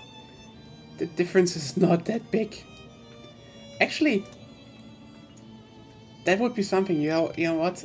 You should maybe present Uncle Roger with a paella and be like, "How do you like this rice?"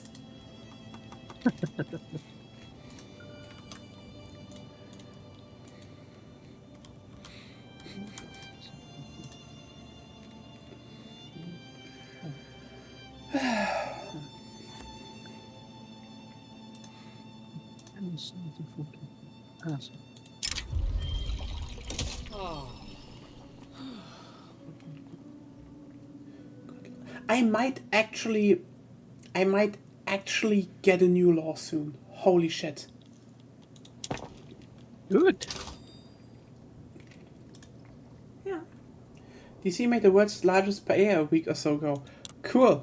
I mean, I'm not gonna. It's actually kind of cool, having a big paella, but also like Guinness World Records is mostly a company Is it? that Yeah. wants to promote things and Nothing more. yeah, it kind of sucks that that's the case.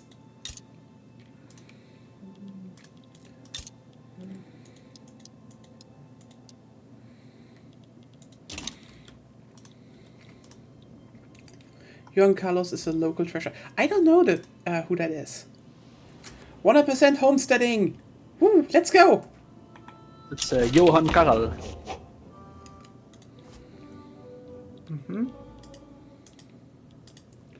Juan Carlos. Oh, you probably just made someone angry. What? Am I wrong? Not really, but you know. You know.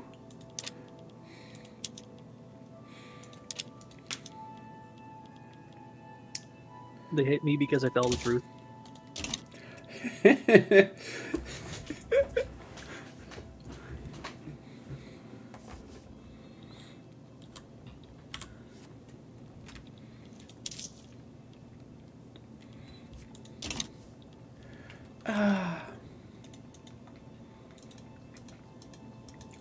Also, Zep, I suppose you also got ill?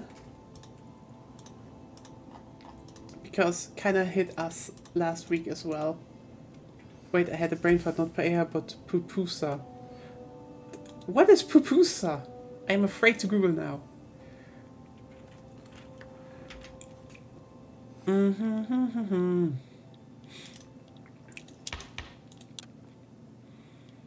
Oh god, yes! The Conservatives are almost fucking done, yes! The Democrats?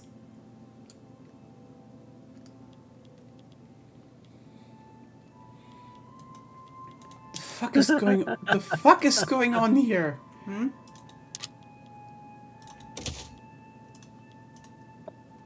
Just collectivize my agriculture. Anyway. It's basically a flatbread from Central America. Oh. Flatbreads are delicious. Yes.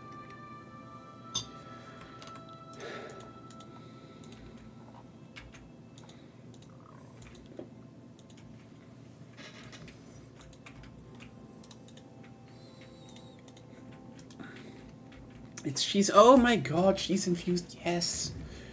That sounds like heaven for a lactose intolerant like me. I mean, I would devour it. I'm actually I can stand most cheeses, but it's yeah. Yeah. It's so funny. I would Like, devour that. you know what? Like, lactose intolerance people are funny. Like, everyone else who has, like, a food allergy or, problem are just like, I can't do it. It will hurt me too much. Lactose intolerant people, give me all the cheese you have. I will die for it. Literally. I've seen too many people with peanut allergies trying to eat it anyway, so... I mean, peanuts are kind of worth it though. Yeah, peanuts are great. Fun fact: PB&J. Agonia doesn't have an allergy and she hates peanuts. Like you're It's not like I hate them, I just don't like them much. Like raw peanuts or like salted peanuts are fine then sometimes, but in general it's not my thing. especially over nasi goreng. Like Yes. yes, But there comes together also that I just don't like the mouthfeel of like nuts in my food. yeah. I eat nuts, but I don't eat nuts in my food. But what about nuts on fried rice? A bit crumbled. It's the same. But it's so, good, delicious. So good. I'm too artistic for that, okay? Oh, I know. Also for like tacos and such. Or wraps. Sort of. Do you want a bit of crunch? That's probably the one problem I have, because the thing is, I know at least two places where you can get like really good Indonesian food here in Hamburg, and I actually would love to go back to one of them, because for the last weeks, month or so, my brain actually started getting more like, you want to eat nasi goreng again? I'm like, yes, but it would be a bit of a, I don't know. That's why you want me to go there. I want to eat nasi goreng again, yes, but like also, It is good. yes, Nasi's good. Nasi goreng. It's like, yeah, is nasi goreng like, kind of like the plebeians type of Indonesian food? Yes, everyone kind of knows it, but I don't know. I don't know if I could get Agonia to go to the other restaurant, and then we just What's wrong with it being popular? That Oh no! It's great. more like I fucking love nasi goreng. That's not the point. It's just fried catfish is probably a bit harder to sell to most people. true. Just remind them Yeah. that it's not actual Fish. cats. I mean, we still have to kind of, eat all the catfish. Unless Yeah. Kuno 2 emerges. Yeah, honestly, you know what? Now that I think about it, maybe I should go and fish catfish in the Rhine or so, and then get the world record for the biggest pechelele.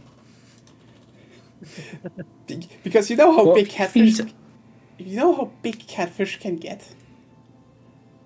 Too big. Yeah, pretty Yeah. large. It's so funny because Why do you do you know how's it called? There's this one animal channel, zoologist channel. Yeah, probably several.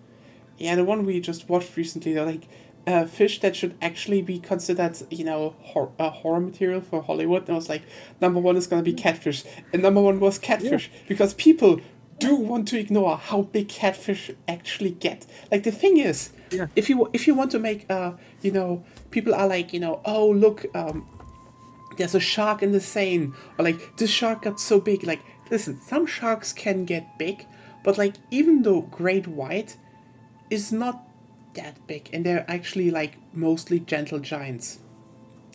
A catfish getting big, that and we don't notice it and start killing, it starts eating children or humans. That I like that you don't consider it children.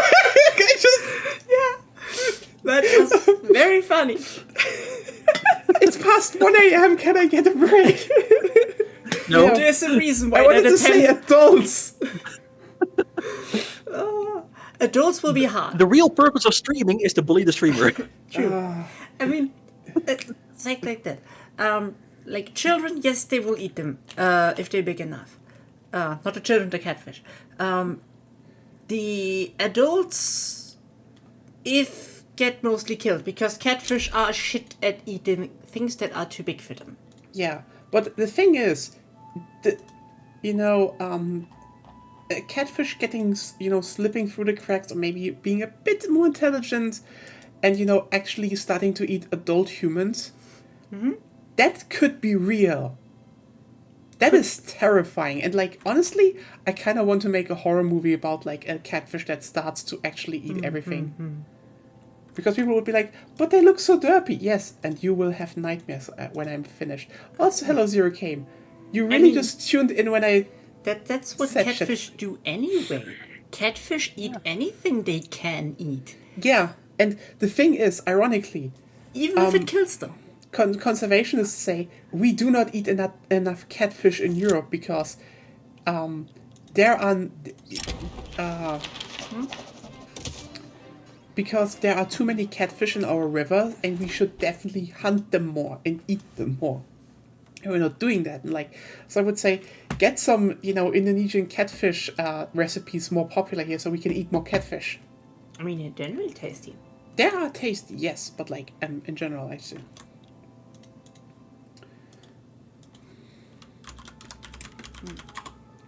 I'd say the Indonesians knew how to make stuff.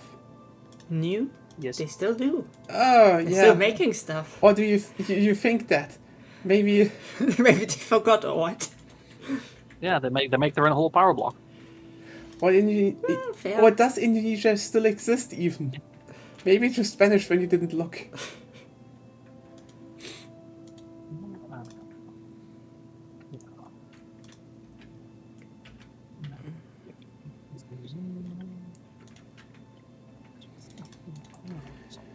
Sharknado bought catfish. Yeah, actually horrifying. Catfish secretly rule the world. Like, catfish are a problem. Unironically, they are a problem across the world. And yeah, the European ones are actually that's the irony. You want to have a fish that's actually nightmare material that can eat shit, like kill children or, if left unattended, adults. Small It's adults. The European catfish is dead. Just So what you're saying is catfish are problematic. right. Problematic. The best word to use on the internet. Have you considered the topic? We Have should you- cancel catfish. Yeah. Have you considered that the topic we are talking about is problematic? Oh boy. You know what? I'm not gonna. I'm just not gonna be like. It's not always wrong, but like, boy howdy, when someone comes up with the word problematic, I'm like, yeah, I don't want. Your vibes are off. I don't want to have contact with you.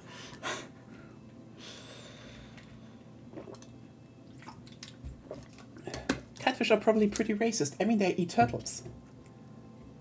They eat everything, so technically they're probably the most tolerant species. Yeah, as long as Depending on how you define tolerant, like tolerant in the stomach.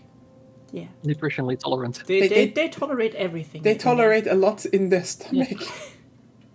Yeah, but then again, if you see it then the other way around, that means they're pretty intolerant to everyone because they eat everything. Yeah. Oh god.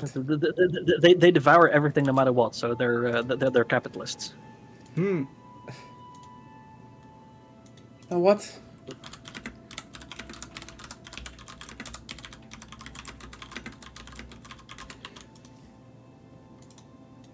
Let's just make the most how's it called? The shittiest post possible to get some views in, because I just wrote on Twitter we are canceling catfish now, come join.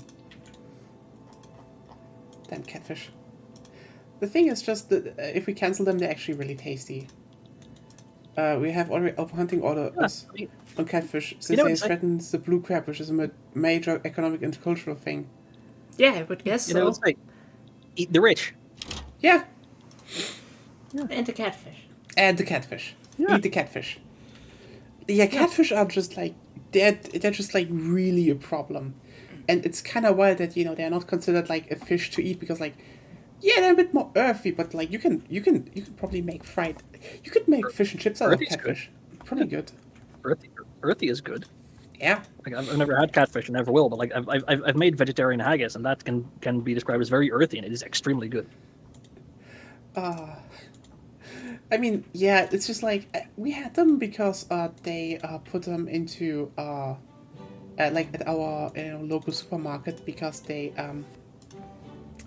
had just to taste probes and like. I actually wanted to make some catfish stuff, but like yeah, it's a problem. That's like catfish is one of those fishes where like we need to get rid of him. Cats and catfish are invasive species here. Yeah, but you know what? Cats are cute. It's still a problem, but you can keep them indoors. Catfish, not so much. It's just like Well, you can keep them indoors. Well, depends on how big your aquarium is. Yeah. yeah, it's like here's the thing. If you ever wondered like, oh, is there any meat you could eat without regret? It's fucking catfish, because Please don't fuck catfish. yeah, because like catfish are just such a problem. Like in the USA, I know cats are killing burbs and blobs, so you can keep them indoors. You should Yeah. neuter the wild ones and just And you can keep DNR. catfish in the garden, yes, but they will also kill the birds. They also kill the cats, though. They kill everything. So I guess we need more catfish in the garden so the cats die. The wild cats. Yes, I guess. I see we are making a plan here that will not end well. No, it will It's not. like a children's tongue twister along these lines. Yeah, I mean it's similar to for example honey. Like we need honeybees, and it's like it's kind of good to have honey, but similarly, catfish is one of those kinds of things that if there was a bigger demand, even just slightly bigger demand, it would actually help because a lot of people do not hunt catfish because it's worthless. It's simply worthless. Like you need to, and then you just end up with like maybe piles of catfish just thrown into a ditch because they don't go anywhere. That's stupid anyway. Like that's the thing. We need to hunt them anyway because else the ecosystems collapse. Why not turn them into like pet food? Like if you catch a catfish, like you feed it to your like house cat. I mean, or your dog. yes, but you need to whatever, definitely yeah. get the grades out and stuff. But you can. I definitely, yeah. You need to do that if you eat them. Like you don't eat a whole raw cat like you do catfish. Like Yeah. you need to like dress and properly Yeah. like butcher the. You also shouldn't anyway, eat a so- raw cat. Doesn't taste. No, definitely you shouldn't. But yeah, If you throw a You- catfish hard enough you know, against the yeah. cat, it would probably be fatal. yeah. For which one though? I'm pretty, Both. No. depends on how big the catfish is. Yes. Lena, That's the biggest factor here. How big is the cat? Lena, But again, you know what the thing is? If you actually get rid of some catfish in your local rivers, again, just fry them and put a sambal between. Besides them, they are just very delicious. Lena, Mm-hmm. would your cat eat a catfish? Like if you cooked it and I mean, if I had a like cat, stuff. I mean, probably. Yeah. Probably. Like I mean, her they catfish, did anything. her Oh. cat, not catfish. They did anything. Like whatever I put in their bowls, they eat. Yeah. When I give them wet food, it's good. So yeah, that You should give them would catfish. you should make it like Maybe, but it's like, it's hard. It's who's the hard cat to now? find in the store. It's hard to find in the store. I just remember that one YouTube channel right now where one cat owner just always cooked stuff for her cats. That was cute. I'm debating if I should go off free trade to protectionism to get some more tariff income.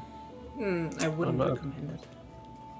No. Generally Yeah, get it more would- money if you just export Oh, yeah, in bulk. yeah, it would. Yeah, it would annihilate my bureaucracy as well. I have minus 258 bureaucracy from 57 trade routes. So yeah, if I went off of that, then I would be like nearly 300 in the red. Yeah.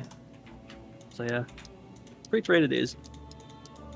Free trade is just better in this game. Yeah, yeah. But yeah, I have Council Republic, I have Universal Suffrage, I have collectivized agriculture, cooperative ownership. Things are going well. That's good. I can't get multiculturalism or no migration control, sadly. But trade routes removed? What? I got a whole bunch of trade routes removed. Oh yeah, that's probably because Portugal has something going on. I don't know about French. Something's going on. Yeah. Corporate trade routes. Yeah.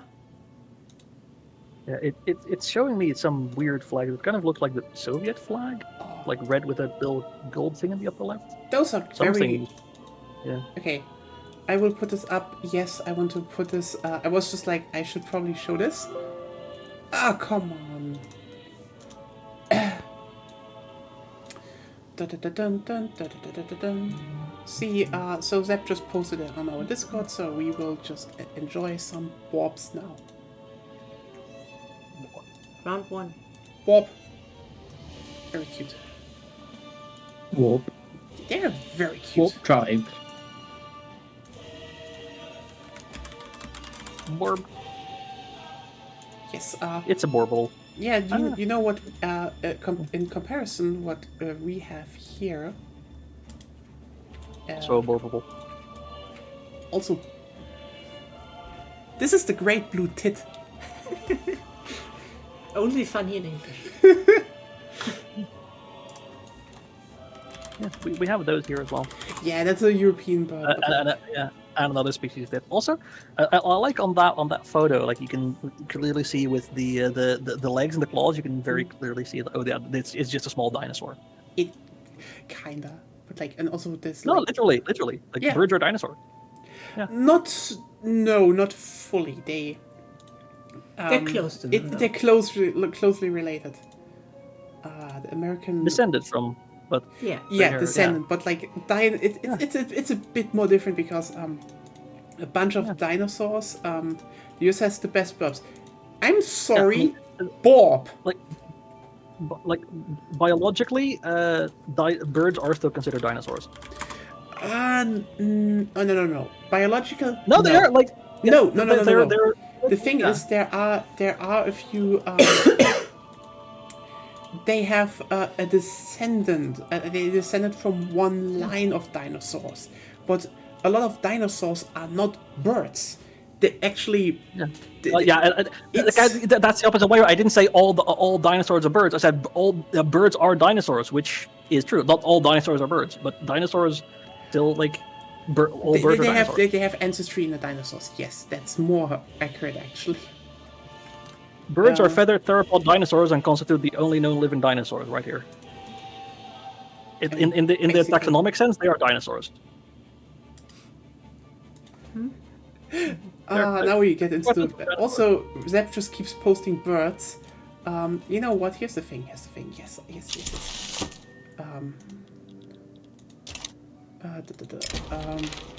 Bureaucracy. Yes. Here's the thing. Zep says, best birds, and you know what? A blue jay, good. But have you considered Eisvogel? Those are great. Yeah. They are fucking great. They're wonderful. Look at those. Oh, yeah. Look at those. Yeah. We have the bird wars going on.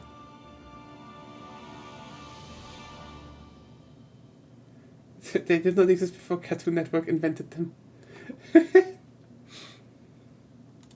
Oh, actually, a really cool bird that lives around where I live is a red kite, actually, which they're super rare in the UK. And the thing is, I only know that they were here because I heard the call. Cause I heard them. I think it was a junior's call, because they have a really distinctive call. Just By the like, way- and I've seen birds of prey going around, so it's been really quite cool. I haven't heard them very well, so I We think have a lot of them. hidden The away. European robin. They are the bobbiest of birds. Yes. They're just so cute. Yeah. They're so cute. They're quite vicious, but they are cute. They are vicious, but they are cute. Yeah. So, Yeah. you know what? I mean, That's the same with thing. cats. Cats too are vicious, but cute. Red-headed woodpecker, not bad. Consider Bob.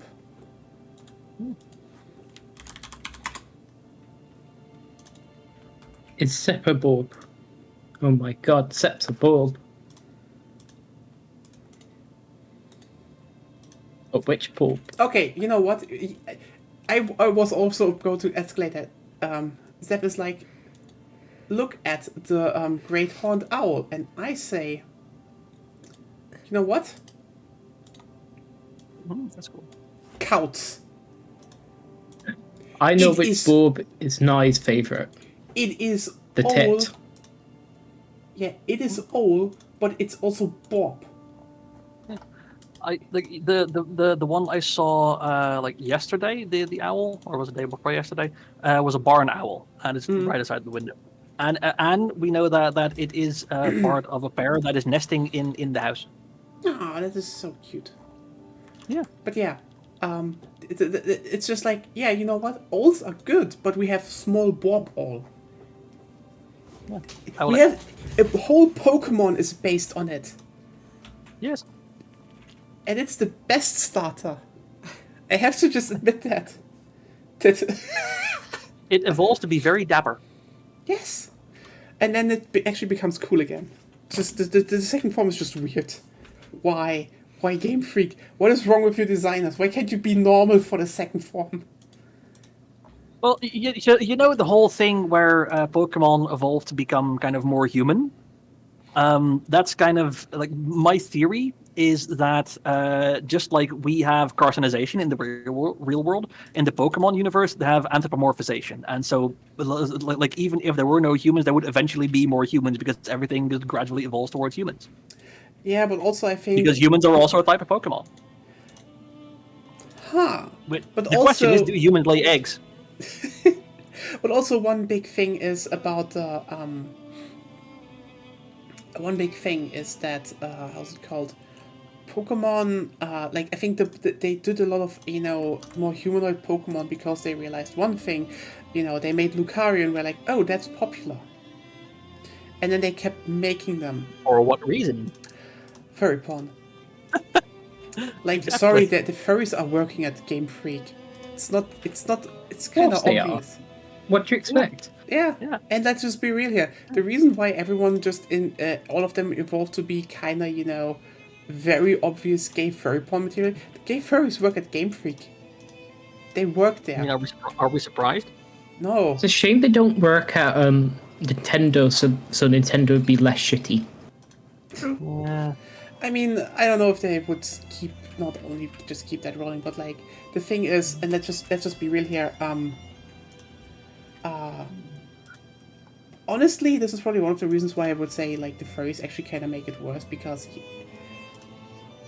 monstrous Pokemon are kind of more cool. Like, look at, for example, what I really liked is actually that in the last generation, the crocodile is the opposite. You start with a more, humanoid, small Bob thing that becomes more monstrous again, which is good. That's a great design, actually. Yeah. While the cat becomes fuckable. It's like, why? The cat becomes fuckable. Naruto 2024. Oh my god. Nice a Stop. furry. No! No! You saw the fan art! I'm not saying you're wrong.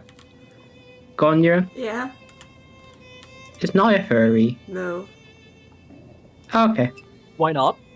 Because she doesn't identify as one and doesn't consume unhealthy amounts of furry porn or something. Unhealthy amounts? I What are we talking about now? I never Stop. said Change when that. unhealthy amounts start, right? How could we change that? No! Lots of No. money. For lots of money, she would do that, probably. What do you classify as unhealthy amounts? Hard to say, because for every person it's different, right? So it's not Hell, there not isn't even- zero. Hell, there isn't even like erotic fan art of my avatar. So why should I even be into furry stuff? So it's not zero, right? I would guess so. I'm just like everyone. You Oh my see it god, when you- Nice a furry. You see it No! on Twitter, so... I follow furries. They want to fuck the cat. that would be the not zero. Zophiles. Zophiles? Honestly, Zep, I know Gardevoir is held up, but like Gardevoir was let's just be real here, the cis hetero thing. God. Lucario Why? was first. People really wanted to fuck Lucario. That's true.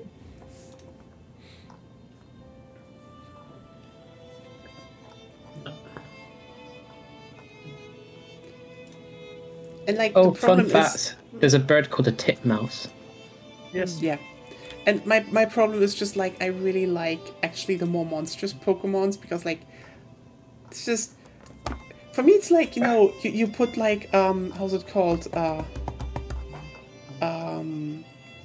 the one dragon, how's it called again, the shark dragon. Oh. Which of those? Fuck you, the one from the 4th generation. A shark dragon from the... Yeah. Knackrack. A sand shark. A sand shark. In general, I kind of like, those the strong dragons. They're great. No. No. Okay. I want to say, how's it called? I just going to Google it now. Fuck you.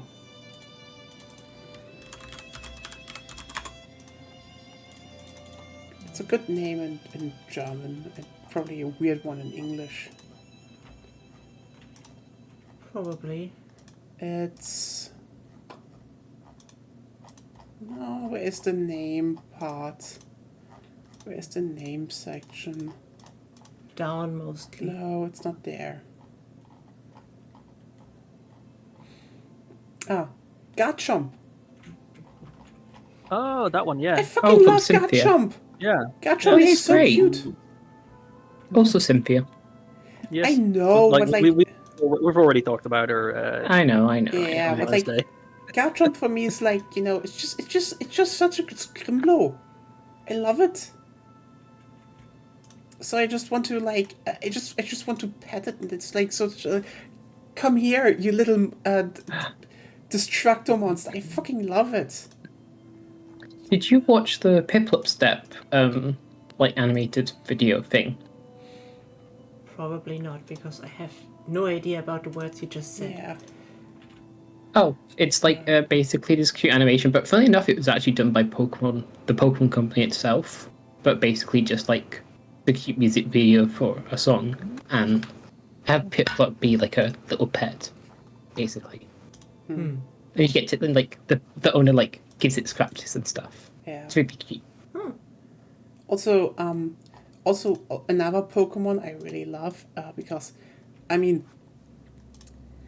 if you were wondering, I know I like the idea of, like, I would probably be a Dragon gym leader if it came push came to shove. It'd probably be Dragon shit, because I fucking love Dragapult. Dragapult is so, I want to hug Dragapult because it just looks so cute, It's just great.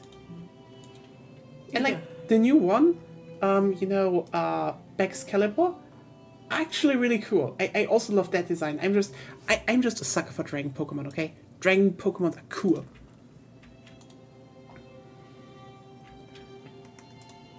I mean, not all of them, but a lot of them.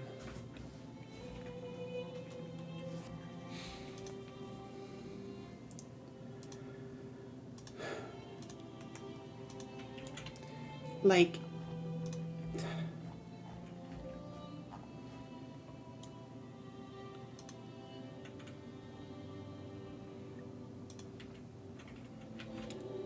oh yeah. You know what's also peak dragon design? Goodra. Oh, Goodra's cool, yeah. Yes. Especially Hisui version. Yeah, I know, I like The Hisui one is like, I mean, yes, I know, there's the one is just, one is just rain, the other one is like also steel, but like, the Hisui one is really great. Right when where Cactus became humanoid. Yeah, that was a decision. They also but become Mexican. ay caramba. Piplup step. Piplup. Yes, Piplup, I know. It's very cute, I know. But yeah, if I'm just like, if I just look at some of the dragons, it's just like, I fucking love the dragon Pokemon. They're just great. Ironically, some of the ones that people think I would like, I just, like, for example, I ironically do not like Salamence that much. Yeah, you don't like it because it stomped you so many times. Shut the fuck up. Every time we're in a Pokemon battle, it's just like, Shut the fuck Oh. up! Oh, it's Salamence and something immune to Earthquake. like here's the thing. Here's the thing. I don't think Salamence is a bad design. I really like it actually. It's just not my favorite dragon Pokemon design, you know? I know, weird, but you know what's peak dragon design? Komo-o. Oh yeah. That's really cool. That's again like a Skunklo for me. Maybe Robin would have Salam. I would definitely be a very insufferable dragon gym leader. People would be like, "Wait, why do you have all the strongest dragons in there?" But I was like, "They're my Skunklos. Don't take them away from me."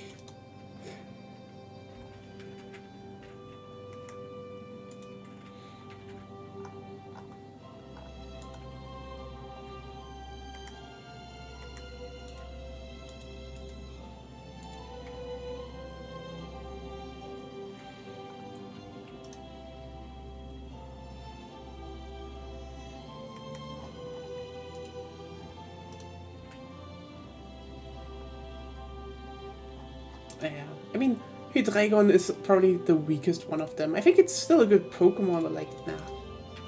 Oh yeah, have a nice, I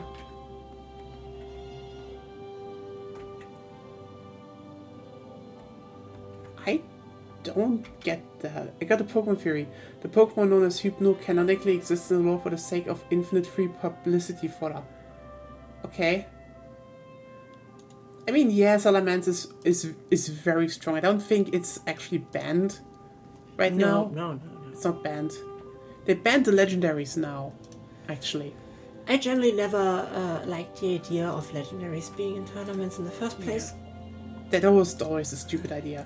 The semi-legendaries are actually really great in my opinion. But yeah, I just really like the dragons, you know. But that's probably my biggest problem with the fact that I don't really like the humanoid dragon stuff. I like the, you know, dinosaur and you know, monstrous dragon stuff. They're just great. I just kick the armed forces out of government, and immediately I get an anti-British Raj lobby from the intelligentsia.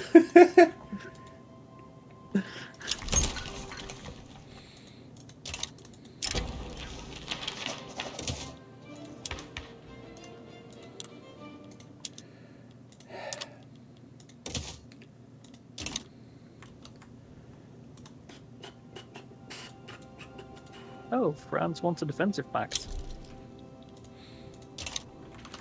Good idea? Yeah, no, maybe. I think so. Questions. Sure.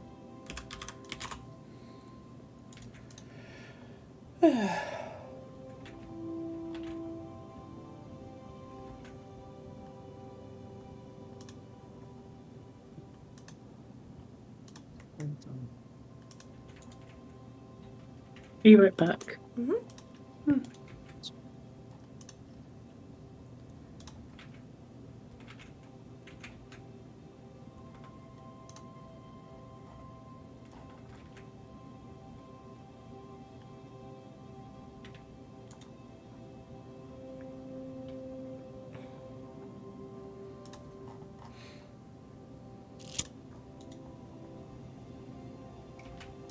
Oh, nice.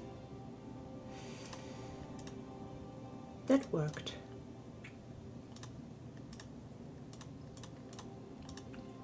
For some reason.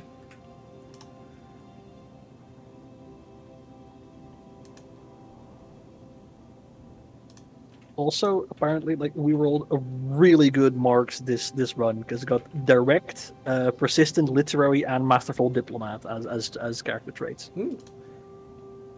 Which all seem to be really good. Like he currently has a popularity of 125,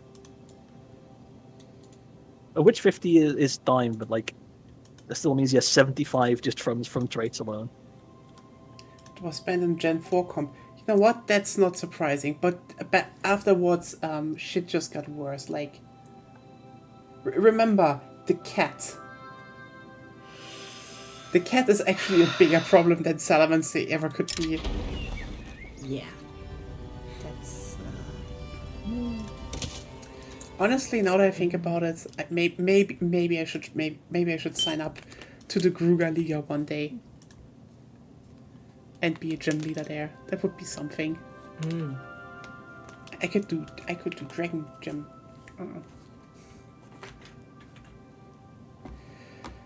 And I kind of hate the fact that I probably couldn't do how's it called? I couldn't have Umbreon. I like Umbreon.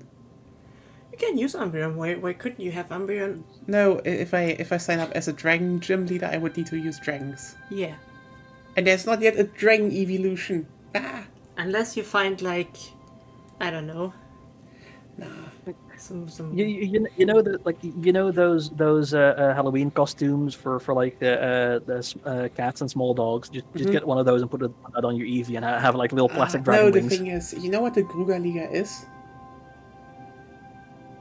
No, but it sounds like Basically, something from Monster Hunter. every year they have an event in I think in Essen in a park there, for a day where it's, people you can sign up as a gym leader there, and people can come and visit your gym and battle you as a gym leader, and you get That's really badges. Then you join. If you have all the badges, you can join a final tournament, become champ.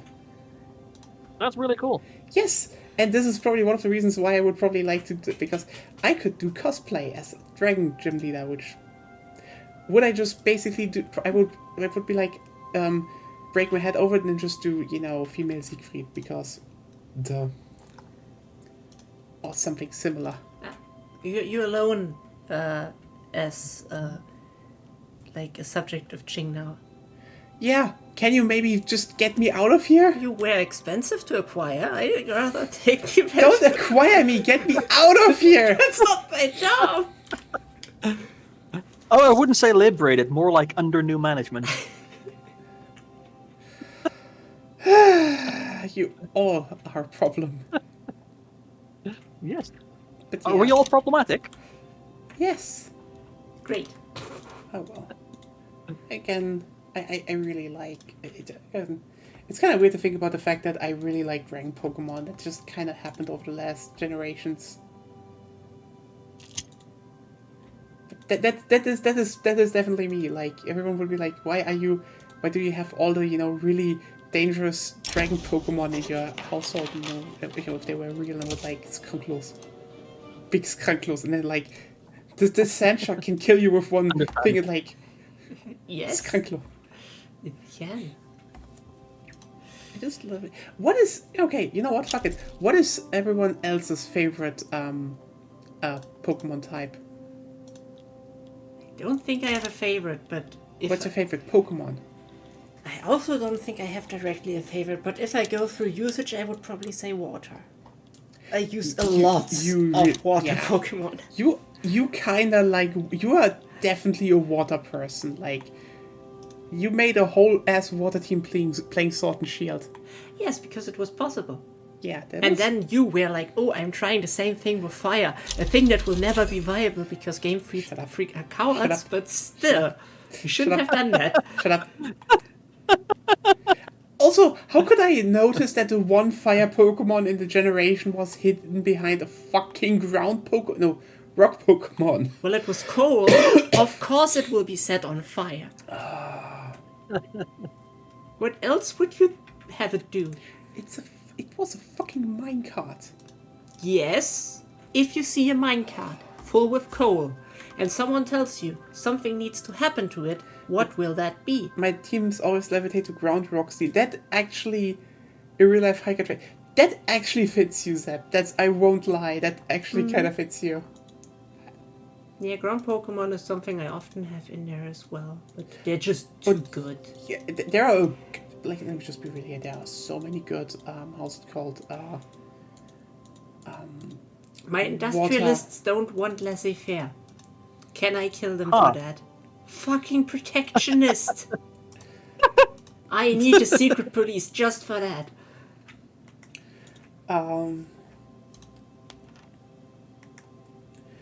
So here's the thing. I think this is probably the part that I hate the most. See, let's just open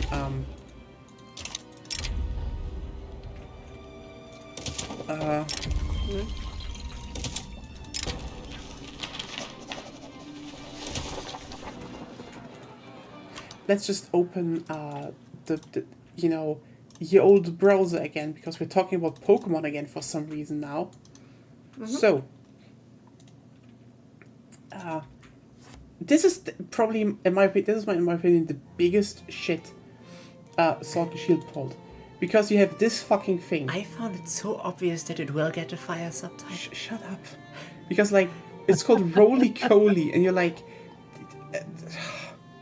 Klonkhead in German, like what the fuck? And then you're like, oh, it's a rolling piece of coal, and then it becomes a fucking minecart. You see, that it's already like hot. Yeah, it already become. It has already fire, and like, but these designs suck so much ass, and then it becomes peak. What the actual fuck?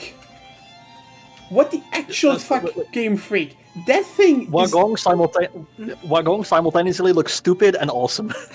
Yeah, it's like what? And then you just and then you go to like the final one. It's like it's just literally peak design, like the actual fuck Game Freak, like the actual fuck. Also, if you Giga Dynamax it, just becomes a fucking volcano. That thing is a Godzilla. Epic. And you know what? It's really good because you know why? Mm-hmm. It has Steam Engine as ability. If it gets hit by water or fire attack, your initiative drastically increases. This Combine that is, with weakness policy and a very weak surf user on your side. yeah, It's very fun. Yeah. you can do so much shit with that thing. It is such a good Pokemon actually, and design wise also just really good. And like you're like, the fuck happened? Like the fuck. Also, they made I still don't know if I like it. It's a Dragon Apple. You know how Godzilla is just it is the nuclear lizard with whole like nuclear breath and everything. Yeah. Mm-hmm. That Colossal with the coal that's 19th century Godzilla. Kinda. It's Kind of. Victorian Godzilla.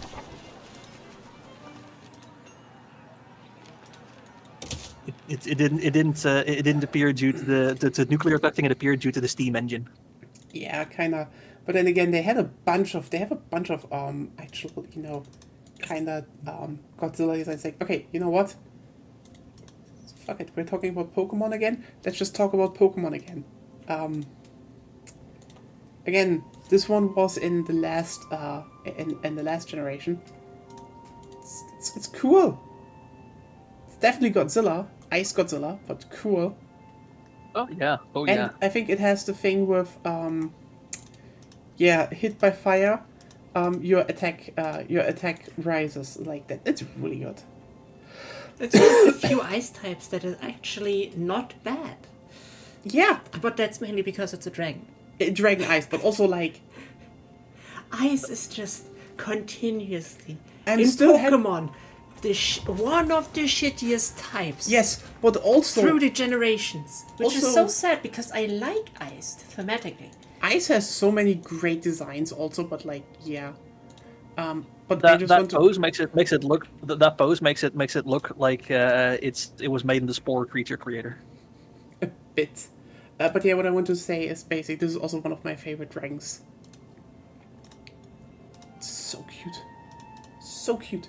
Yeah, Dragapult is great. Like I can definitely say, Dragapult, Garchomp, and Viscogon. I like Gudra. I kind of like them because it's just, first of all, this one is my favorite, just period. This is just peak design, okay? It is. And you have the second peak design. It fires its younglings as to be. That's just peak design. Also, look at the fucking stats. Wait a second. Look at the fucking. just high initiative, special attack. I mean, Dragapult is just the B2 stealth bomber Pokemon. It is, and I fucking love it. It also just cute. Oh hey, there was a bot. Yeah, I want to get to that. Like, and like, I just honestly, the thing is, like, Gudra, Hisui is like, it's probably just a bit more interesting because it has also the shell, which is also the steel dragon. But I kind of like the Goo Dragon idea. It's just cute. It's just so derpy. Then again, when we talk about other dragons, I like. That's cool. That's just a cool design. Also, and yes, I know, Salamence. It's a good design. It's just not my favorite dragon. Those here. They're perfect. They're perfect. These ones are like, I like the idea, and this one's just a good dragon. It's a dragon, I think my biggest problem is more like, if you go through this in Generations, you had Metagross. Metagross is peak design. Also very huggable. Like, sorry. Metagross kind of reminds me of Bugsnax. What? Metagross kind of reminds me of Bugsnax. Interesting. I think it's like the cake one is kind of what it reminds me of.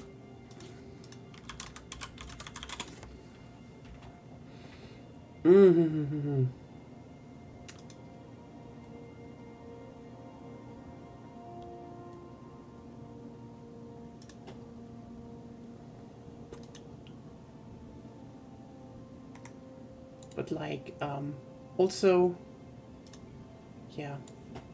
Sadly, it's not dragon, but Tyranitar.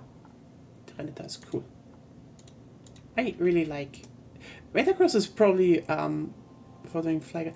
I do not. Okay, ironically, Tyranitar looks great, yeah. Flygon. Which one was that actually? Oh God, Fascist Confederate States of America. That is kind of. So the Confederates have a fascist revolution. The Confederate, even more Confederate than the Confederates. I mean, that's how it goes. They're a monarchy. They're a monarchy. Amazing. What? Morocco sided with the Confederate States of America. I'm like. Should I protect the regular Confederates from the even worse Confederates, or? Yeah. The slavers from the even more fascist slavers? I don't know. Do you still have slavery?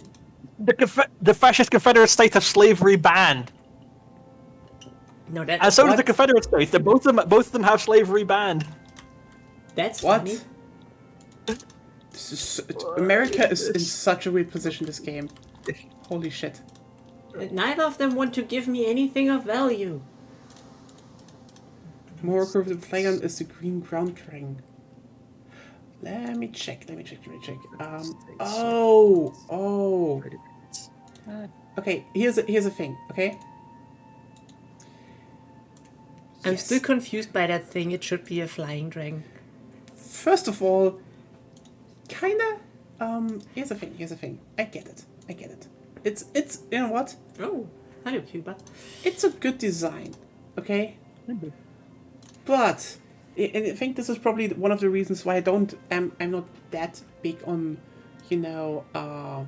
Salamence, because like Salamence is a good design, has good stats, and it's dragon flying.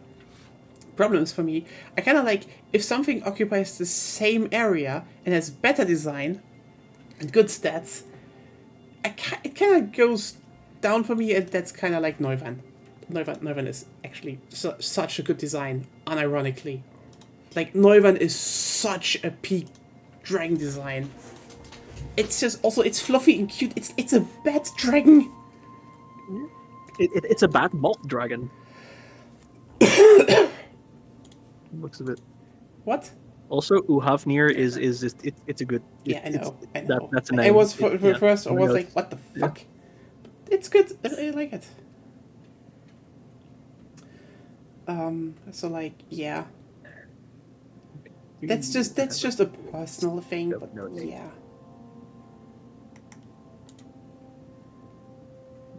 That's sweet to their son. Oh.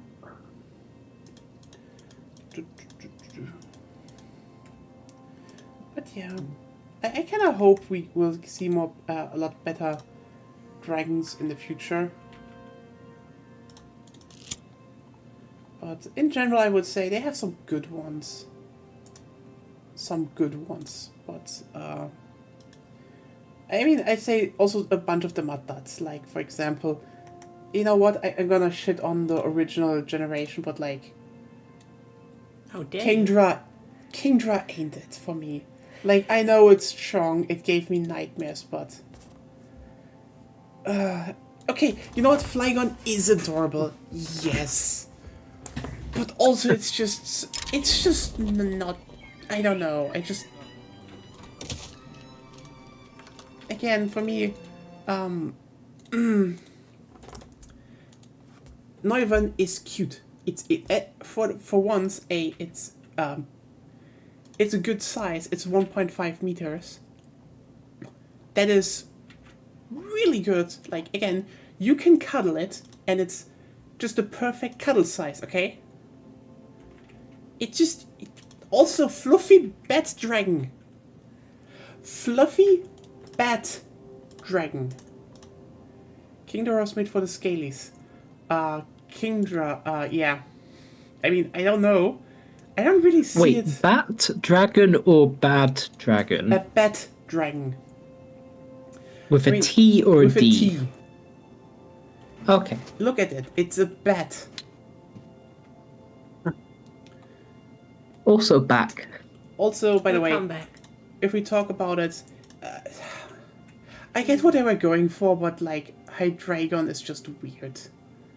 It's not stat-wise, it's not bad. It's just like, they had an interesting design idea and it just ended up mid, and I kind of hate that.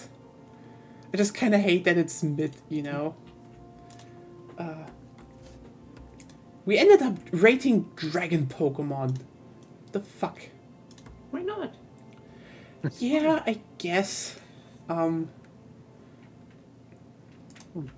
would say the Alolan dragon is for the Scalies. Because that thing actually Yeah. has scales. Honestly, yeah, where is it? This one definitely. That definitely got.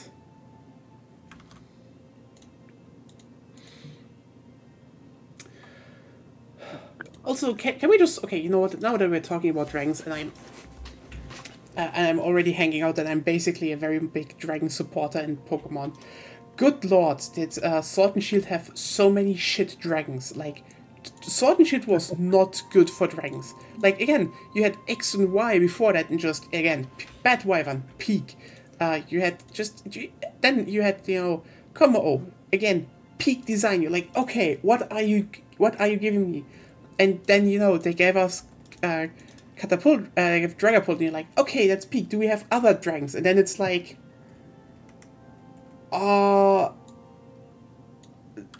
it's a baked pie. Yeah, they got very flimsical in those generations. Let me just be clear here. I hate the fact they wasted the plant dragon on this. Yeah.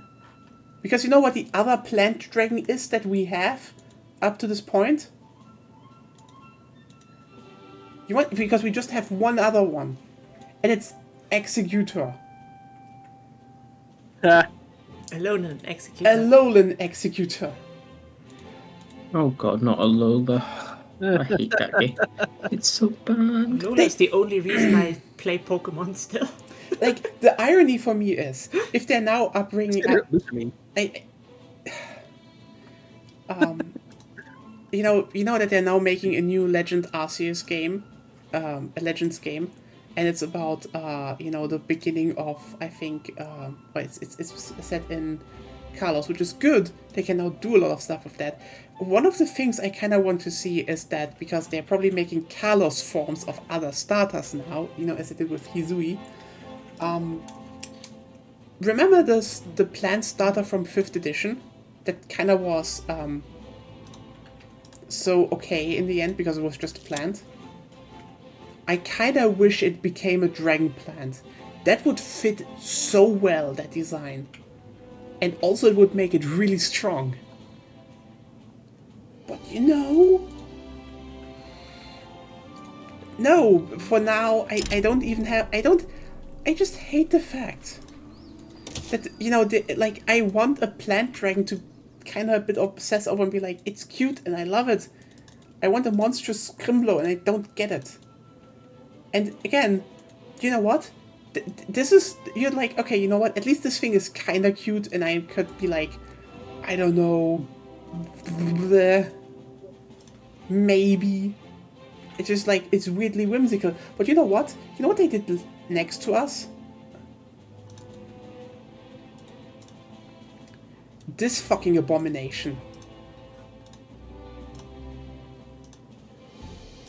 Oh, haha, we got it. Because, the joke was that, it's set in Britain, and it's basically, someone combined 2 completely different fossils without thinking about it, and just created an abomination. Which, it's like, I get it, but also, the design is hideous. The fuck? Yeah. Also, you know what the worst part about this is? You technically owe us 2 Pokemon now. You owe us an electric You know what's the funniest thing about those 2 is? The water one is really good. I know, that was really good, but look at this fucking shit. See, it wants to kill things. Look at those eyes. I hate it. As a water type person, I'm approving of also, that just, here's the thing. I know Pokemon has a bunch of fucked up shit in it, but can we just talk about the fact that Sword and Shield just kind of introduced that you can just slam, yes, reviving fossils was a thing always present, but they just introduced, oh yeah, if you just slam wrong fossils together, it will still produce a workable abomination that just gets adopted into the Pokedex. What the fuck? I hate looking at this thing. And then you're like, okay, you know what? They gave us at least Dragapult, yeah, but we're already 3 abominations in. And can it be worse? Oh yeah, you know what? Here's a steel dragon that you're forced to look at because we just kind of make it the thing of the dragon leader at Gym Day. I'm sorry, I know it becomes a skyscraper. That's just, you know what? Why is mostly everyone working at Game Freak apparently either a horny furry or just incompetent? Let's make whimsical stuff and you know what? People shit on look, it's 3 gears together. I don't have a problem with that. That fits. This thing right here, how does it eat? It can't bow down. How does it eat? How does it fucking eat? Oh. Its neck is stiff. Try reading the Pokedex entries, maybe that clears it up. No, they don't. Let me just look. Do they clear it up? Maybe, maybe not. No, they don't. And it's fucking rusting. What the fuck? Ooh. So the Confederate, the Fascist Confederates won, and they're now called the Confederated Sovereigns of America. Not cursed. Totally not cursed. No, not at all. Called a monarchy. Monarchy. Whose ruler's ideology is ethno-nationalist, and the evangelicals are the ones in power. And on that note, I think I'm probably going to head to bed, if that's okay. Sure. Oh, sure.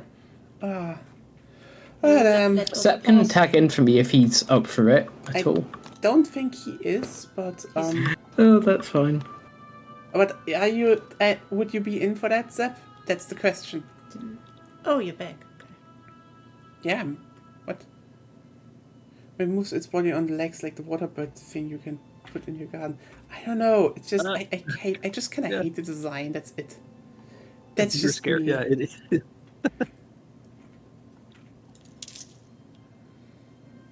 Why am I getting so much money all of a sudden? Don't know. I mean, not that I'm complaining, but it's like I'm just wondering how that happened. Okay, can't tag in. Then we probably have to. Oh, no problem.